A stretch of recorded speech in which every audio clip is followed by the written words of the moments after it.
সামনের বাৎসরিক ওরস মোবারককে সাফল্যমণ্ডিত করতে পারি এবং সেই ফায়েজ রহমত বুকে ধরে আমরা এলাকায় যেন প্রাণ ভরে কাজ করতে পারি এবং আল্লাহ আল্লাহ রাসূলের দাওয়াতগুলো যেন মানুষের কাছে পৌঁছাই দিতে পারি, এই আশা ব্যক্ত রেখেই আমরা আলোচনা শুরু করব। আল্লাহ তাআলা আজকের আলোচনা যা শুনবো হায়াতের জিন্দেগিতে সকলকেই আমল করার মতো তৌফিক দেন, জোরে বলেন আমিন। আমিন। ভাইয়ের আমার, বর্তমান প্রেক্ষাপটে আমাদের তরিকতের যে হাল আমরা নিজেরাই কিন্তু বুঝতে পারি যে আসলে অতীতে আমরা তরিকা কেমন করেছিলাম, এখন কিভাবে তরিকা করতেছি, অতীতে কিভাবে তরিকা প্রচার হয়েছিল, এখন কেন হচ্ছে না। অতীত এবং বর্তমান এই দুইটা জিনিস যদি আমরা একটু মিলাই তাহলে কিন্তু আমাদের মধ্যে সঠিক সুন্দর রেজাল্ট আসবে, ঠিক না? আমাদের ভিতরে বৈষম্য হয়ে গেছে বর্তমান প্রেক্ষাপটে। আমরা জাগতিক জগতের প্রাধান্যটাকে দিতে গিয়েই কিন্তু আমরা তরিকার থেকে অনেক পিছপা হয়ে আছি। সব ক্ষেত্রে আমরা সময় ব্যয় করতেছি, সব ক্ষেত্রে আমাদের সময় হচ্ছে, শত ব্যস্ততার মাঝেও আমরা সময় করে নিচ্ছি। কিন্তু আমি যদি আল্লাহ এবং আল্লাহ রাসূলের তাওহীদের কাজ, রিসালাতের কাজ, বেলায়েতের কাজ করার জন্য যদি এতটুকু নিয়াত করি যে আমার এই সময়টুকু রুটিন অনুযায়ী যদি এই সময়টুকু দুনিয়ার, এইটুকু আমার স্ত্রীর, এইটুকু আমার সাংসারিক, এটা আমার কর্মজীবনের, বাকি এতটুকু আমার দয়ালের আল্লাহ আল্লাহ রাসূলের এই রুটিন অনুপাতে যদি আমি নিজেকে গড়ে তুলতে পারি তাহলে নিশ্চয়ই আমাদের মাঠ পর্যায়ে কাজ করতে সুবিধা হবে, ঠিক না ভাই? আমরা অনেকে আছি, আমরা যারা দাওয়াতপত্র গ্রহণ করি নিয়ে যাই, কিন্তু সে দাওয়াতপত্রগুলো সঠিক সুন্দরভাবে বিলি হয় না। অনেক এলাকার মুরব্বীদের ভিতরে দেখা যায় যে তাদের গত বছরের বাৎসরিক ওরসের কার্ড, দাওয়াতপত্র এখনো ঘরে মজুত আছে, অথচ কিন্তু দরবারে গেলে দেখা যায় জাকের ভাইরা দাওয়াতপত্র পায় না, ঠিক না? এটা কিন্তু চরম বেয়াদবি। আমরা যেন এই কাজটা না করি। আজকে দাওয়াতপত্র হাতে পাওয়া মাত্রই কিন্তু আল্লাহ তাআলা আমাদের নিজে দাওয়াত করতেছেন, ঠিক না? দেখবেন যখন কোনো অনুষ্ঠান বাড়িতে অনুষ্ঠান হয়, মৌখিক দাওয়াত আর কার্ডের দাওয়াত এক হয় না, হয় নাকি?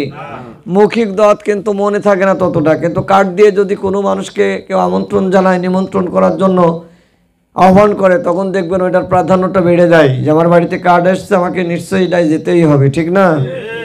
আল্লাহ তাবারাকা তাআলার ওলিরা, যারা আল্লাহর মেহবুব বান্দা, যারা আল্লাহর দোস্ত, আল্লাহর বন্ধু, যারা নবীর মদিনাওয়ালা রসুলের নায়েব, জামানার মুজাদ্দেদ, জামানার রইস, ইনাদেরকেও কিন্তু বর্তমান প্রেক্ষাপটে ঠিক আল্লাহর পার্লামেন্ট, দুনিয়ার পার্লামেন্টের নেই, আল্লাহ তাআলা কিন্তু তাদের একটা বাজেট দেন, তোমরা আমার বান্দাদেরকে, পাপী, গুনাহগার, নেককার, মুমিন, বেঈমান, হিন্দু, বৌদ্ধ, নাস্তিক, নাফরমান যারা দুনিয়াতে আছে, তাদের আমার পক্ষ থেকে দাওয়াত দাও, যখন তোমার কদমে যাবে আমি আল্লাহ তাদের নিজ হাত দ্বারা মেহমানদারি করব।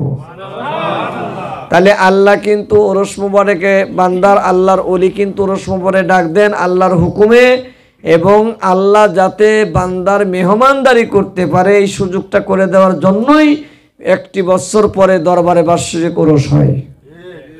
বুঝতে পারছেন? আমার কথাগুলো কিন্তু ভালো করে শুনবেন, ঘুমাবেন না কেউ। ঘুমাবেন তো আসার দরকার কি? বাড়ি যায় ঘুমাবেন, তাকায় থাকতে হবে, এইদিকে তাকাতে হবে। চোখ একটু বন্ধ করলেই শয়তান কিন্তু বাকি চোখও বন্ধ করে দেয় ভিতর থেকে, তখন দেখবেন এটাও নাই ওটাও নাই, কি কন? তাহলে আমরা লাইন কেটে গেলেই কিন্তু আপনি আর ওই লাইন উঠতে পারবেন। আসলে আলোচনাটা কোথায় ছিল, কোথার থেকে হচ্ছিল, পুঙ্খানুপুঙ্খানুভাবে কথাগুলো কিন্তু ভিতরে ইয়াদ করতে পারবেন না, ধরে রাখতে পারবেন না। যা আল্লাহ তাআলা নিজে যার বন্ধুদের দিয়ে বান্দাকে আমন্ত্রণ জানান মেহমানদারি করার জন্য, তাহলে ওই মেহমানদারি নেওয়ার জন্য আমাদের ভিতরে আবার স্পৃহা জাগ্রত করতে হবে, ঠিক না? এখন আপনি মেহমানদারি করবেন, সাজিয়ে গোছ মানে বাজার সদাই করে রেডি হয়ে আছেন, কিন্তু আপনার মেহমান বাড়িতে আসছে না, তখন আপনার দেখবেন ওই খানাটা খেতেও ভালো লাগবে না, যে যার জন্য করলাম সে আসলে না, আফসোস হবে। কি কন? কি হবে? আফসোস হবে না? ঠিক আল্লাহর বাড়িতে আল্লাহর বন্ধু যখন ডাক দেয় আল্লাহর গুনাহগার বান্দাদেরকে যাবে, তখন কি, যখন বান্দাগুলা প্রেজেন্ট হবে, উপস্থিত হবে, তখন দেখা যাবে আল্লাহ তাদের মেহমানদারি করার জন্য যখন রেডি হবেন, তখন আশেক আর মাসুকের মধ্যে একটা মিলনমালা ঘটে। দেহে অলি আল্লাহর পক্ষ থেকে মদিনা আর রসুলের ইত্তেহাদি বেলায়েতি শক্তি যখন সিনার মধ্যে পড়ে, তখন ওই মানুষটা কি আরেফে বিল্লাহ হয়, আল্লাহর অলি হয়ে বাড়ি ফিরে। শুধু তরিকার পীরকে খেলাফতে পীর হয় না, রসুলের আইন মাফিক তারিকা মাফিক নিজের জীবনটাকে বাস্তবায়ন করে যখন অলি আল্লাহর সান্নিধ্যে মানুষ যাতায়াত করে, সহবত নেয়, হাকিকতে তখন কিন্তু এক একজন মুরিদ এক একটা অলি হয়। আর কামেলে মুকামেল নিজে অলি, তার মুরিদকে মুহূর্তে মুহূর্তে কি বানায়? অলি বানায়। তার মানে তাই না যে আমাকে অলি বানাইছে বলে চেয়ার নিয়ে বসে পীরগিরি শুরু করবে, এই অলি না। কিন্তু এই অলির কথা বলতেছেন, আবার বলতে পারেন যে বাবা মৌলানা তো খানকায় সবাই পীর বানা দিয়ে আসছে, এরকম মানুষও কিন্তু আছে। ভুলবে না, ভুল বুঝবে, মানে তরিকার ভাষাটা বুঝতে হবে আগে। কারণ আমরা তো গুনাহগার, নিষ্পাপ, নিষ্কলুষ হওয়ার জন্যই সহবতে গেছে আল্লাহর অলিদের। তাহলে আল্লাহর অলিরা পুত পবিত্র, তার অতীত জীবনের গুনাহ খাতা সব মাফ করায়া বেগুনা মাসুম বানায়া আউলিয়া বানায়া বাড়িতে পাঠায়। এই প্রচেষ্টা থাকে কার? আল্লাহর অলিদের। আর আমাদের হলো কি ওইগুলা হাসিল করে নেওয়া, ঠিক না? ওইগুলা আমাদের হাসিল। আল্লাহ বিনা স্বার্থে বিনা প্রয়োজনে অহেতুক বান্দাকে কিছু দিতে চাইবে না, এরকম সিস্টেম নাই। তাই যদি হতো রসুলকে খানায় কাবায় বসায়া আল্লাহ আরশে আজিমে বসে তাকে নিয়ামত দিয়ে দিচ্ছেন যে বন্ধু আপনি আমার দোস্ত, আপনার কষ্ট করে আমার কাছে আসার প্রয়োজন নাই, আপনার উম্মতের 550 ওয়াক্ত নামাজ, 6 মাস রোজা, 1 বছর হজ জাকাত ফরজ করে দিলাম। আপনাকে রফরফ, বুরাক, জিব্রাইল, মিকাইল, সাতবক আসমান জমিন, ফানাফিল্লা বাকাবিল্লা এইগুলা আসার প্রয়োজন নাই। আল্লাহ বললেই কিন্তু হয়ে যাইতো, কথা কয় না, বললেই কিন্তু আল্লাহ করেন নাই। আল্লাহ তার উম্মে হানির ঘরে রসুল ঘুমাচ্ছেন, ওই টাইমে আসলেন জিবরিল, ইয়া রাসূলুল্লাহ আল্লাহর হুকুম হয়েছে আপনার বন্ধু আপনাকে মেহমানদারি করার জন্য আরশে আজিমে ডাকতেছে। সুবহানাল্লাহ। তাহলে জিবরিল আমিন আসলেন, নবীজি উঠলেন। অনেক বড় ঘটনা, আমি বোঝানোর জন্য বলতেছি ইম্পর্টেন্ট কথাগুলো। এবার জিবরিল গেলেন, রফরফ আসলো, বুরাক আসলো, নবীজি উঠলেন, বাইতুল মুকাদ্দাসে 2 রাকাত নামাজ পড়লেন, বাইতুল মামুরে গিয়ে সেখানে 2 রাকাত নামাজ পড়লেন। সেই জায়গার মুসল্লি ছিল ঈসা থেকে শুরু করে, আদম থেকে শুরু করে আমার নবীর আগ পর্যন্ত, ঈসা রুহুল্লাহ পর্যন্ত সমস্ত নবীরা ছিল মুসল্লি, আর আমার নবী হলো ইমাম। বড় কষ্টকর বিষয় হলো যারা বলেন যে রসুল গায়েব জানে না, নবীজি মারা গেছে, মরা মানুষের কোনো খবর থাকে না, এদের কোনো পাওয়ার থাকে না। বলেন তো দেখি, আদম থেকে ঈসা রুহুল্লাহ একমাত্র ঈসা ছাড়া সবার কবর রওজা তো দুনিয়াতে হয়েছে, কথা কয় না? কোথায় হয়েছে? দুনিয়াতে। খালি আল্লাহ স্বয়ং সম্পূর্ণভাবে ঈসা রুহুল্লাহকে 4টা আসমানে উঠিয়ে নিয়েছেন ইমাম মেহেদির সৈনিক বানানোর জন্য, রসুলের শেষ ইসলাম প্রচারের জন্য উনাকে সশরীরে উঠিয়ে নিয়েছেন। আর যত নবী রাসূল এসেছেন 1,24,000, মতান্তরে 2,24,000 যত নবী রাসূল এসেছিলেন সবাইকে তো দুনিয়াতে আল্লাহ তাআলা জায়গা করেছেন। কিন্তু নবীজি দেখলেন আসলেন, কিন্তু জন্ম সবার আগে, রসুল আসলেন সবার পরে। কিন্তু সেই নবীকে আবার কি করলেন আল্লাহ? বাইতুল মামুরে নিয়ে আল্লাহ তাকে ইমাম বানাইয়া সমস্ত নবীদেরকে মুসল্লি বানাইয়া রসুলের পিছনে নামাজ পড়াইলেন। তাহলে আল্লাহ জমিন থেকে, রওজাত থেকে নবীর পয়গম্বরদের, আল্লাহর পয়গম্বরদের উঠায়া যদি আমার আপনার নবীর যদি ইমামের যদি অনুসরণ করার জন্য যদি মুক্তাদি বানাইতে পারে, তাহলে একজন আশেক যদি আশেকে বেল্লা, আশেকে রাসূল, বায়াতে খোদা, বায়াতে রাসূল ধরে যদি আশেক বান্দা যদি রসুল বলে ডাক দেয়, আল্লাহ পারেন রওজাত থেকে রসুলকে উঠায়া ওই উম্মাতের ভাঙা ঘরে হাজির করতে। পারে না? পারে না? এই বিশ্বাসটা থাকার নামই হলো আল্লাহ নিলেন, গল্প করলেন। এদেশের আলেমরা এখন ফতোয়া দিচ্ছে, ওটা ছিল রসুলের ঘুমন্ত অবস্থায় মেরাজ। মানুষ ঘুমায় যেমন স্বপ্ন দেখে, প্লেন চালাচ্ছে, মদিনায় যাচ্ছে, ঢাকা যাচ্ছে, কোথায় যাচ্ছে, কি করছে, সকালে উঠে দেখে ঘুমের ঘরের বিছানায় শুয়ে আছি।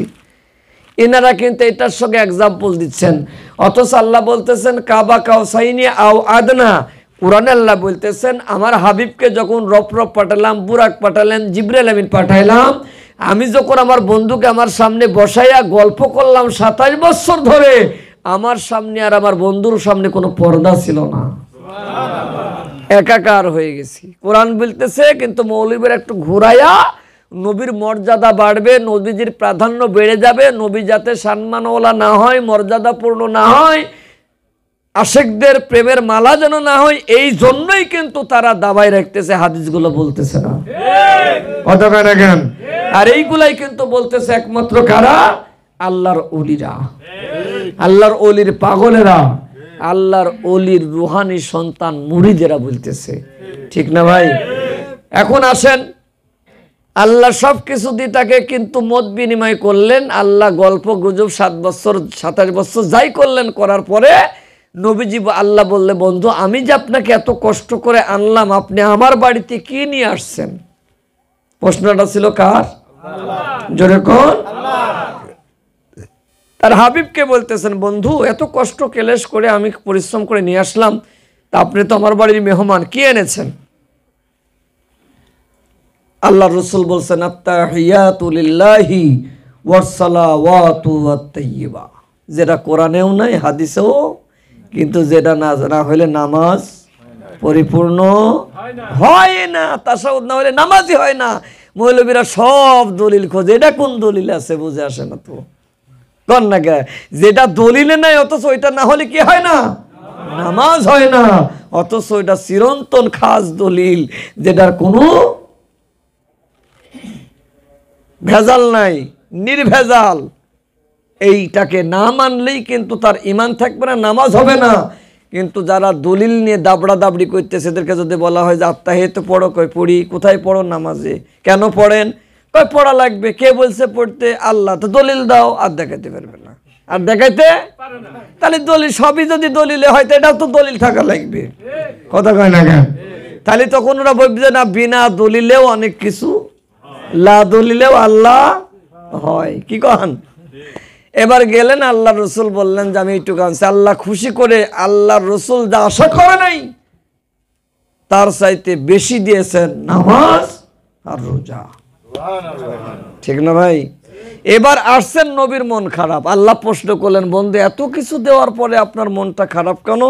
তখন আল্লাহ রসুল বলতেছেন, ইয়া আল্লাহ, আমি এত কষ্ট করে আসলাম, গল্প করলাম, আপনারে দেখলাম, আপনি নামাজ দিলেন, রোজা দিলেন, আমল দিলেন, ওজিফা দিলেন, কিন্তু আমার উম্মাত তো কোনোদিন সিঁড়িও লাগাইতে পারবে না, রফরফ উঠতে পারবে না, জিবরাইল থাকবে না, আপনার ফানাফিল্লা বাঁকা বেলায় উঠতে পারবে না, সাতবাঁকা আসমান ভেদ করে আরশে আজিম আসতে পারবে না।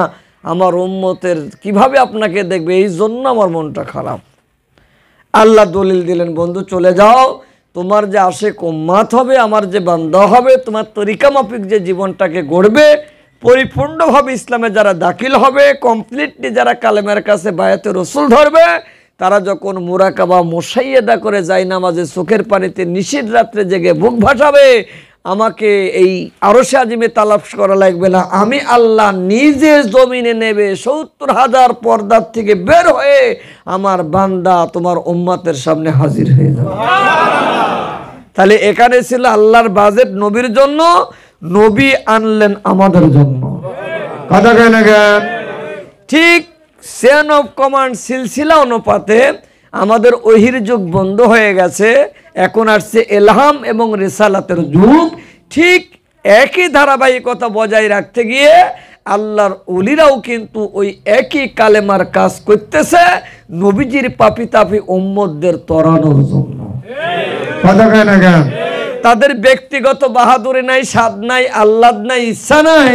ইনারা কিন্তু একমাত্র আল্লাহর হাবিবুল্লাহ রসুল্লাহ মুহাম্মাদুর রসুল্লাহ সাল্লাল্লাহু আলাইহি সাল্লামের আইনগুলা পুঙ্খানুপুঙ্খানুভাবে মানুষের কাছে পৌঁছানোর জন্য, পাফি তাফি মানুষকে রসুল চেনার জন্য, আল্লাহ পর্যন্ত পৌঁছায় দেওয়ার জন্যই কিন্তু এরা ডিউটি পালন করতেছে, কথা কেন?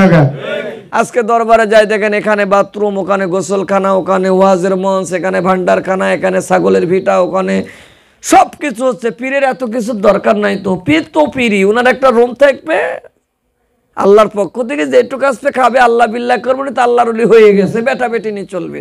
এত তামাশার তো দরকার নাই, সব কিছু করতেছে আমাদের জন্য। কথা কয় না?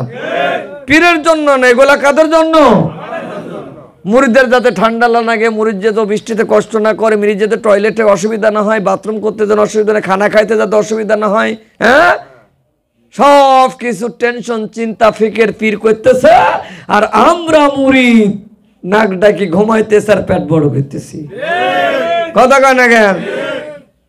আপনি দেখবেন আজ থেকে হুজুরের দরবারে ঢোকার পূর্বের চেহারা আর এখন যাই দেখবেন হুজুরের চেহারা আসমান জমিন, ফার ডিফারেন্স।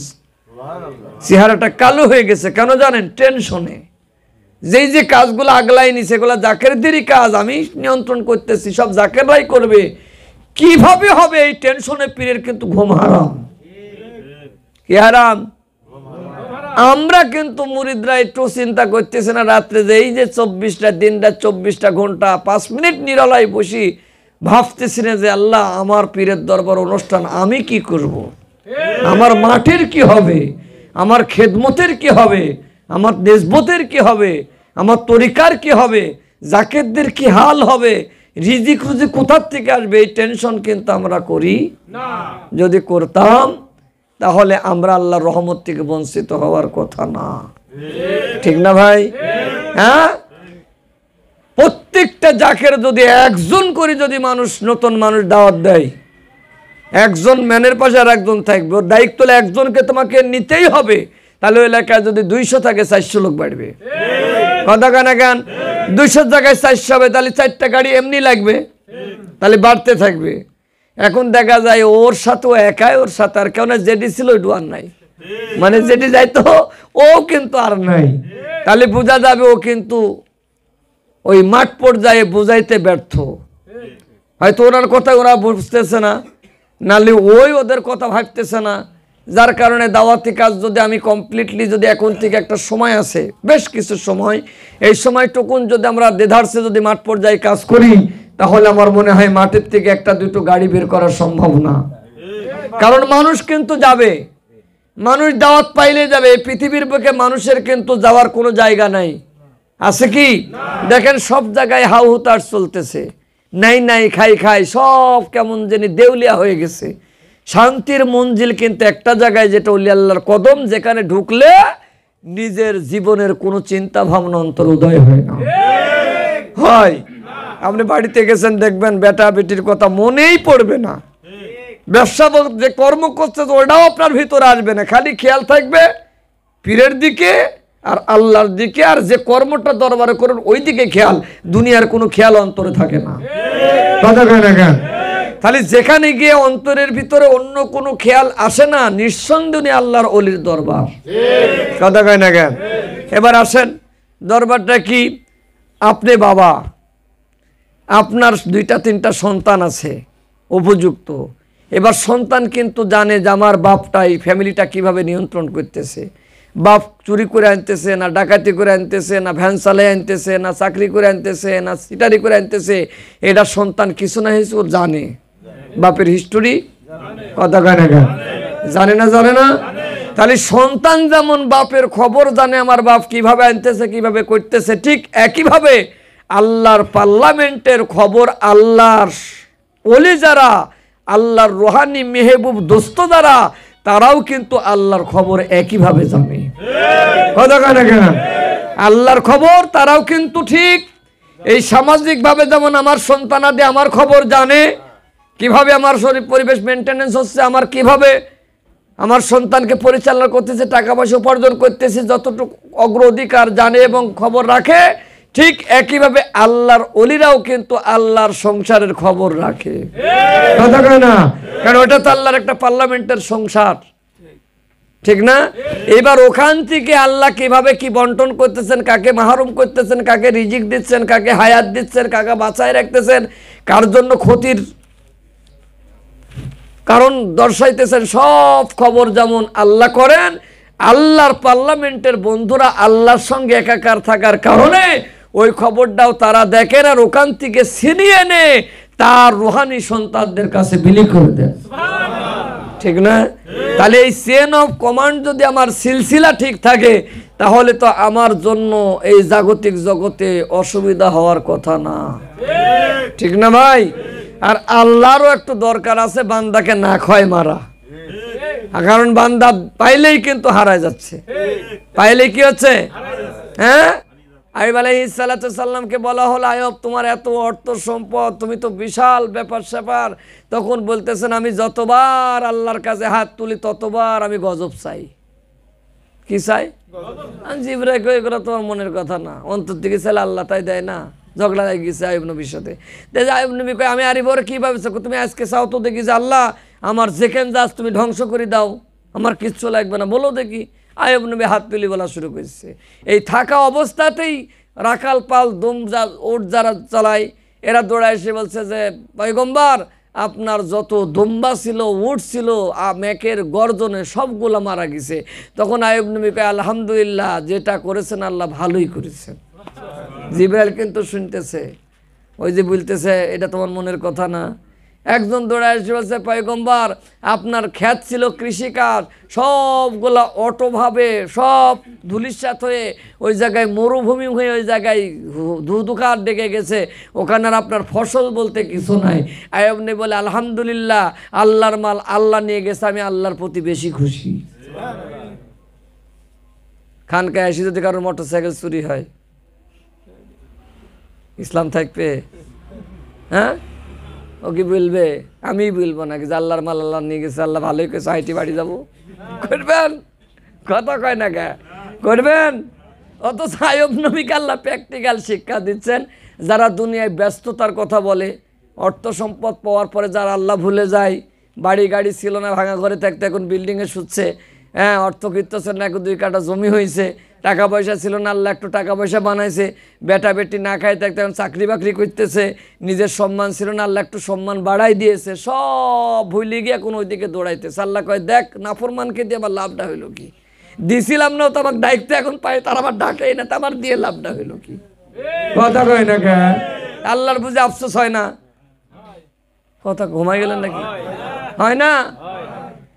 এক এক করে সব নিয়ে গেলেন। আইয়ুব নবী বলতেছেন জিবরাইল দেখলাম আমি সব ত্যাগ করে দিলাম। কয় আপনার শরীরটা তাজা, তো তোর তাজা শরীর, আপনি শরীর দিতে যা করে করেন। কয় আল্লাহকে বলো পৃথিবীর যত বালা আছে সব বালা যেন আমার গার উপরে চাপাই দেয়। কি বালা বলতে কি? অসুখ বিসুখ, বেদি ব্যারাম। আল্লাহ এমন রোগ দিলেন, 18 বছর পীড়াই রোগ দিয়া গা হাত পা পোকা জন্মেছে, দুর্গন্ধ বের হয়েছে, গায়ের গোস্তগুলো আলটিমেটলি খসি খসি জমিনে পড়ছে। 4 জন বিবি ছিল, 3 জন ঘৃণায় তালাক দিয়ে চলে গেছে, আর একজন এলাকার থেকে 7টা এলাকা বিতাড়িত করছে। যাইয়া যখন কোথাও থাকার জায়গা নাই, জঙ্গলের পাশে গিয়ে একটা ব্রিজের উপর বসে কাঁদতেছে যে আল্লাহ আমাকে শেষ সময়টুকু ধৈর্য ধারণ করার তৌফিক দাও, আমি যেন ইমান হারা না হই। এত কিছু হারানোর পরেও কি বলতেছে আল্লাহ আমি যেন ইমান হারা না হই। জিবরাইল আমিনকে বলছে আল্লাহ কয়েকটা যাক তোমার বন্ধু কেমন আছে কন, এখন আপনি অসুস্থ দেখছে, হাসপাতালে ট্রিটমেন্ট হচ্ছেন, মরি যাবেন, হ্যাঁ আপনি যদি কয় ভাই আল্লাহ আপনি কেমন রাখেছে, রাগ হবে না? কথা কয় না কেন? স্যালাইন মেলাইন ছুরি রেখো, কিল মারলিগা ভালো লাগবে যে তোকে মারি মরি, কথা কয় না কেন? তখন জিবরাইল আমিন আসছে, আইয়ুব নবী কথা বলতেছেন, আইয়ুব নবী চুপ করে আছে। তখন জিবরাইল চিন্তা করে আমি হয়তো এই সাক্ষী দিয়ে সব ধ্বংস করে দিলাম, উট দুম্বা গরু ছাগল যা ছিল মরি গেল, আবার বেদি চাপাই দিলাম, ওর বুঝে আমার প্রতি রাগ। তে আল্লাহর নবীদের তো রাগ হয় না। জিবরাইল মনটা খারাপ করে দাঁড়ায় আছে, কিছুক্ষণ বললেন ওয়া আলাইকুমুস সালাম ইয়া আখি ও জিবরাইল। জিবরাইল তুমি সালাম দিয়েছে? তখন কয় জিবরাইল রে আইয়ুব এই 1 ঘন্টাকে সালাম দিয়েছিলাম, 1 ঘন্টা পরে জবাব দিলেন, কারণ কি? তখন বলছে আইয়ুব আমার শরীরের সমস্ত অঙ্গ প্রত্যঙ্গগুলো পোকা জন্মে গেছে, আহার করে করে চলে গেছে, তুমি যখন সালাম দাও তখন আমি খেয়াল করলাম আমার জিহ্বার উপর একটা পিপিলিকা আহার করতেছিল, তোমার সালামের জবাব দিলে জিহ্বা নড়ে গেলে ওই পিপিলিকার আহার বন্ধ হয়ে যায়, তো তাই আমি জিহ্বাটাকে সতেজ রেখেছি, ঠান্ডা রেখেছি, যাতে করে আল্লাহর মাকলুক আমার জিহ্বা খেয়ে তার রুহের খোরাক মিটাইতে পারে। কত বড় ত্যাগ! আল্লাহ বললেন আমার বন্ধু পরীক্ষায় পাস, জিবরাইল আমার বন্ধু যেখানে আছে ওখানে বলো পার নিচে লাথি মারুক, আর ওখান থেকে পানির ঝর্ণা বের করব, ওই পানির ঝর্ণা দ্বারা আমার নবী পয়গম্বর গোসল করবে, আমি 18 বছরের বেদি বেরাম সব ভালো করে দিব। গোড়ালি দিয়ে লাত্তি দিছে, ঝর্ণা বাইর হয়েছে। আইয়ুব আলাইহিস সালাম গোসল করছেন, তার 18 বছরের পীড়ার রোগ এক লুকমা পানি দিয়ে আল্লাহ শেষ করে দিছে। এখন যদি কয় আমরা কি নবী নাকি, কি কন, কথা কয় না, বলতে পারে না। কার ওয়াজ মৌলানা কি করতেছেন, আমরা তো নবী না, আমরা নবীর উম্মত, আমরা কে সহ্য করব। ঈমান যার থাকবে তার জন্য পরীক্ষা থাকবে, ঈমান যার থাকবে তার জন্য আমল থাকবে, ঈমান যার থাকবে তার উপরে আযাব গজব সব থাকবে। বেঈমানের জন্য কোনো পরীক্ষা নাই, বেদি বেরাম নাই। কথা কয় না জ্ঞান? হ্যাঁ, মুসা নবী আসতেছেন, ফেরাউন সব জায়গায় কারফিউ জারি করলো। এই মিশরের জমিনে কোনো সন্তান প্রসব করবে না, কোনো মা সন্তান ডেলিভারি করতে পারবে না, কোনো পুরুষ কোনো নারীর ঘরে যাইতে পারবে না। সব অভিযান চালাইলেন, এক রাত্রে 90,000 শিশু হত্যা করলেন। যে কোনটা মুসা হবে এটা তার ফেরাউন জানে না। কথা গানা গান। আল্লাহ কয় জিব্রাইল দেখ, এত এত ব্যারিকেড দেওয়ার পরেও, এত কারফিউ জারি করার পরেও দেখ আমি আমার পয়গম্বরকে ফেরাউনের ঘরেই লালন পালন করি বড় বানাবো। কথা কয় না জ্ঞান? কি করলেন? সব নিষেধাজ্ঞা জারি করার পরও ফেরাউনের কোনোদিন মাথাও ধরে নাই, পাতলা পায়খানাও হয় নাই। যখন জ্যোতিষে যে বললেন, নেতাজি আমি রাত্রে দেখলাম সাধনা করে যে এই রাত্রেই মুসা নবীর জন্ম হয়েছে, তখন এক রাত্রে ফেরাউন 72 বার পায়খানা পেয়েছে। ওই মুসা আইছে বলে এই ভয়ে কয়বার, অথচ তার জীবনে কিন্তু কোনোদিন জ্বর আসে নাই ফেরাউনের। কার? এই জন্য দেশের ফেরাউন যাদের, তাদের কোনো বালা মুসিবত হয় না, ওদের রোগ টোগ নাই, খালি দৌড়াইতে থাকে। কথা কয় না কেন? আর ইমানদার হইলেই কিন্তু কি বালা মুসিবত, কথা কয় না, আসতেই থাকবে। অথচ দেখেন আল্লাহর মকরুল্লাহ, আল্লাহ নিজে আবার তাকে সেই ঘরেই পাঠাইলেন। একদিন আসিয়া কয়, দেখো এত বেটা বেটি আসে, তুমি সন্তানে কোনোদিন আদর করলে না, একটু সন্তান কোলে নিতে হয় না? আল্লাহ কয়, দেখ জিব্রাইল, আমি উমার মুসারকেই ফেরাউন আল্লাহর কোলে আমি লালন পালন করব। এখন বেটা তো, এখন স্ত্রী বলতেছে ফেরাউন নি, কেবলই কোলে তুলে আদর কাছে এমন জোরে চড় মারছে, ফেরাউন ভুবড়ি খাই পড়ে গেছে, মুখটা বেঁকা হয়ে গেছে। আরও তুলিল ঠ্যাং ধরছে মুসা নবীর। কইছো কি রাখো, বাপ হয়েছে সন্তান রাখতে পারো না। কই আয় তুই কইস কি, আমার এমন জোরে চড় দিতে, আমার মুখ বেঁকা হয়ে গেছে। তখন ভুল কথা, একটুক বাচ্চাকে চড় মারতে পারে? কেউ বিশ্বাস করবে? এই বাচ্চা যার জন্ম হলো ঠ্যাং ধরি তাছার মারলি মরি যাবে, তুমি কই চড় মারছে। কই আয় তুই কি কইস, এমন ভাবে চড়টা দিতে মনে হয় পুরোটা পাহাড় আমার মাথার উপর চাপ, আমার মুখটা বেঁকা করে দিছে, তুই জানিস না? কয় ওর কি বুঝ জ্ঞান আছে? কয় যদি বুঝ জ্ঞান না থেকে পরীক্ষা করো। আগুন জ্বালাইলেন। কি জ্বালাইলেন? আগুন জ্বালালেন। এবার মুসা নবীকে সাইডি দিলেন। মিস্ত্রি বলতেছে ঠিক আছে দেখি চালাও। কয় এই যদি এর বুদ্ধি না থাকে তাহলে আগুনে হাত দিবে। শ্বশুর শিশু তো বোঝে না, আগুন আর পানি বোঝে নাকি? কথা কয় না, বোঝে নাকি? ফেরাউন কয় কায়দা করো, তোর সন্তানকে পরীক্ষা করো আসলে মুসা কিনা। কয় কি? কয় আগুন জ্বালাবো, তোর এই শিশু যদি আগুনে হাত দেয় তাহলে বুঝবো যে মুসা না। হ্যাঁ, নির্বোধ শিশু বাচ্চা কি বোঝে, হাত ভরে দিছে, তাই হাত পড়ে গেছে। আজ যদি হাত না দেয় তাহলে বুঝবো এই কিন্তু মুসা। কথা কয় না?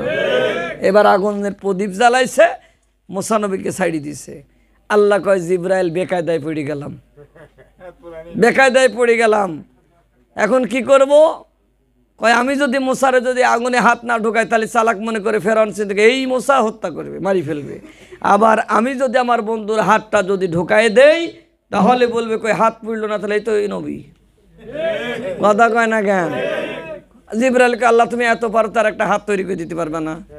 মুসা যদি খেলবে অটোভাবে আর এক হাত আগুনে যাবে, ফেরাউন দেখবে যে মুসাই হাতে আগুন দিয়ে নাড়তেছে। কথা কয় না? এবার জাহাজ ছাড়ি দিয়েছে, এবার মুসা দেখা যায় হামগড়ি দিতে দিতে যায় হাত নিজেই দৌড়াইছে আগুনের দিকে।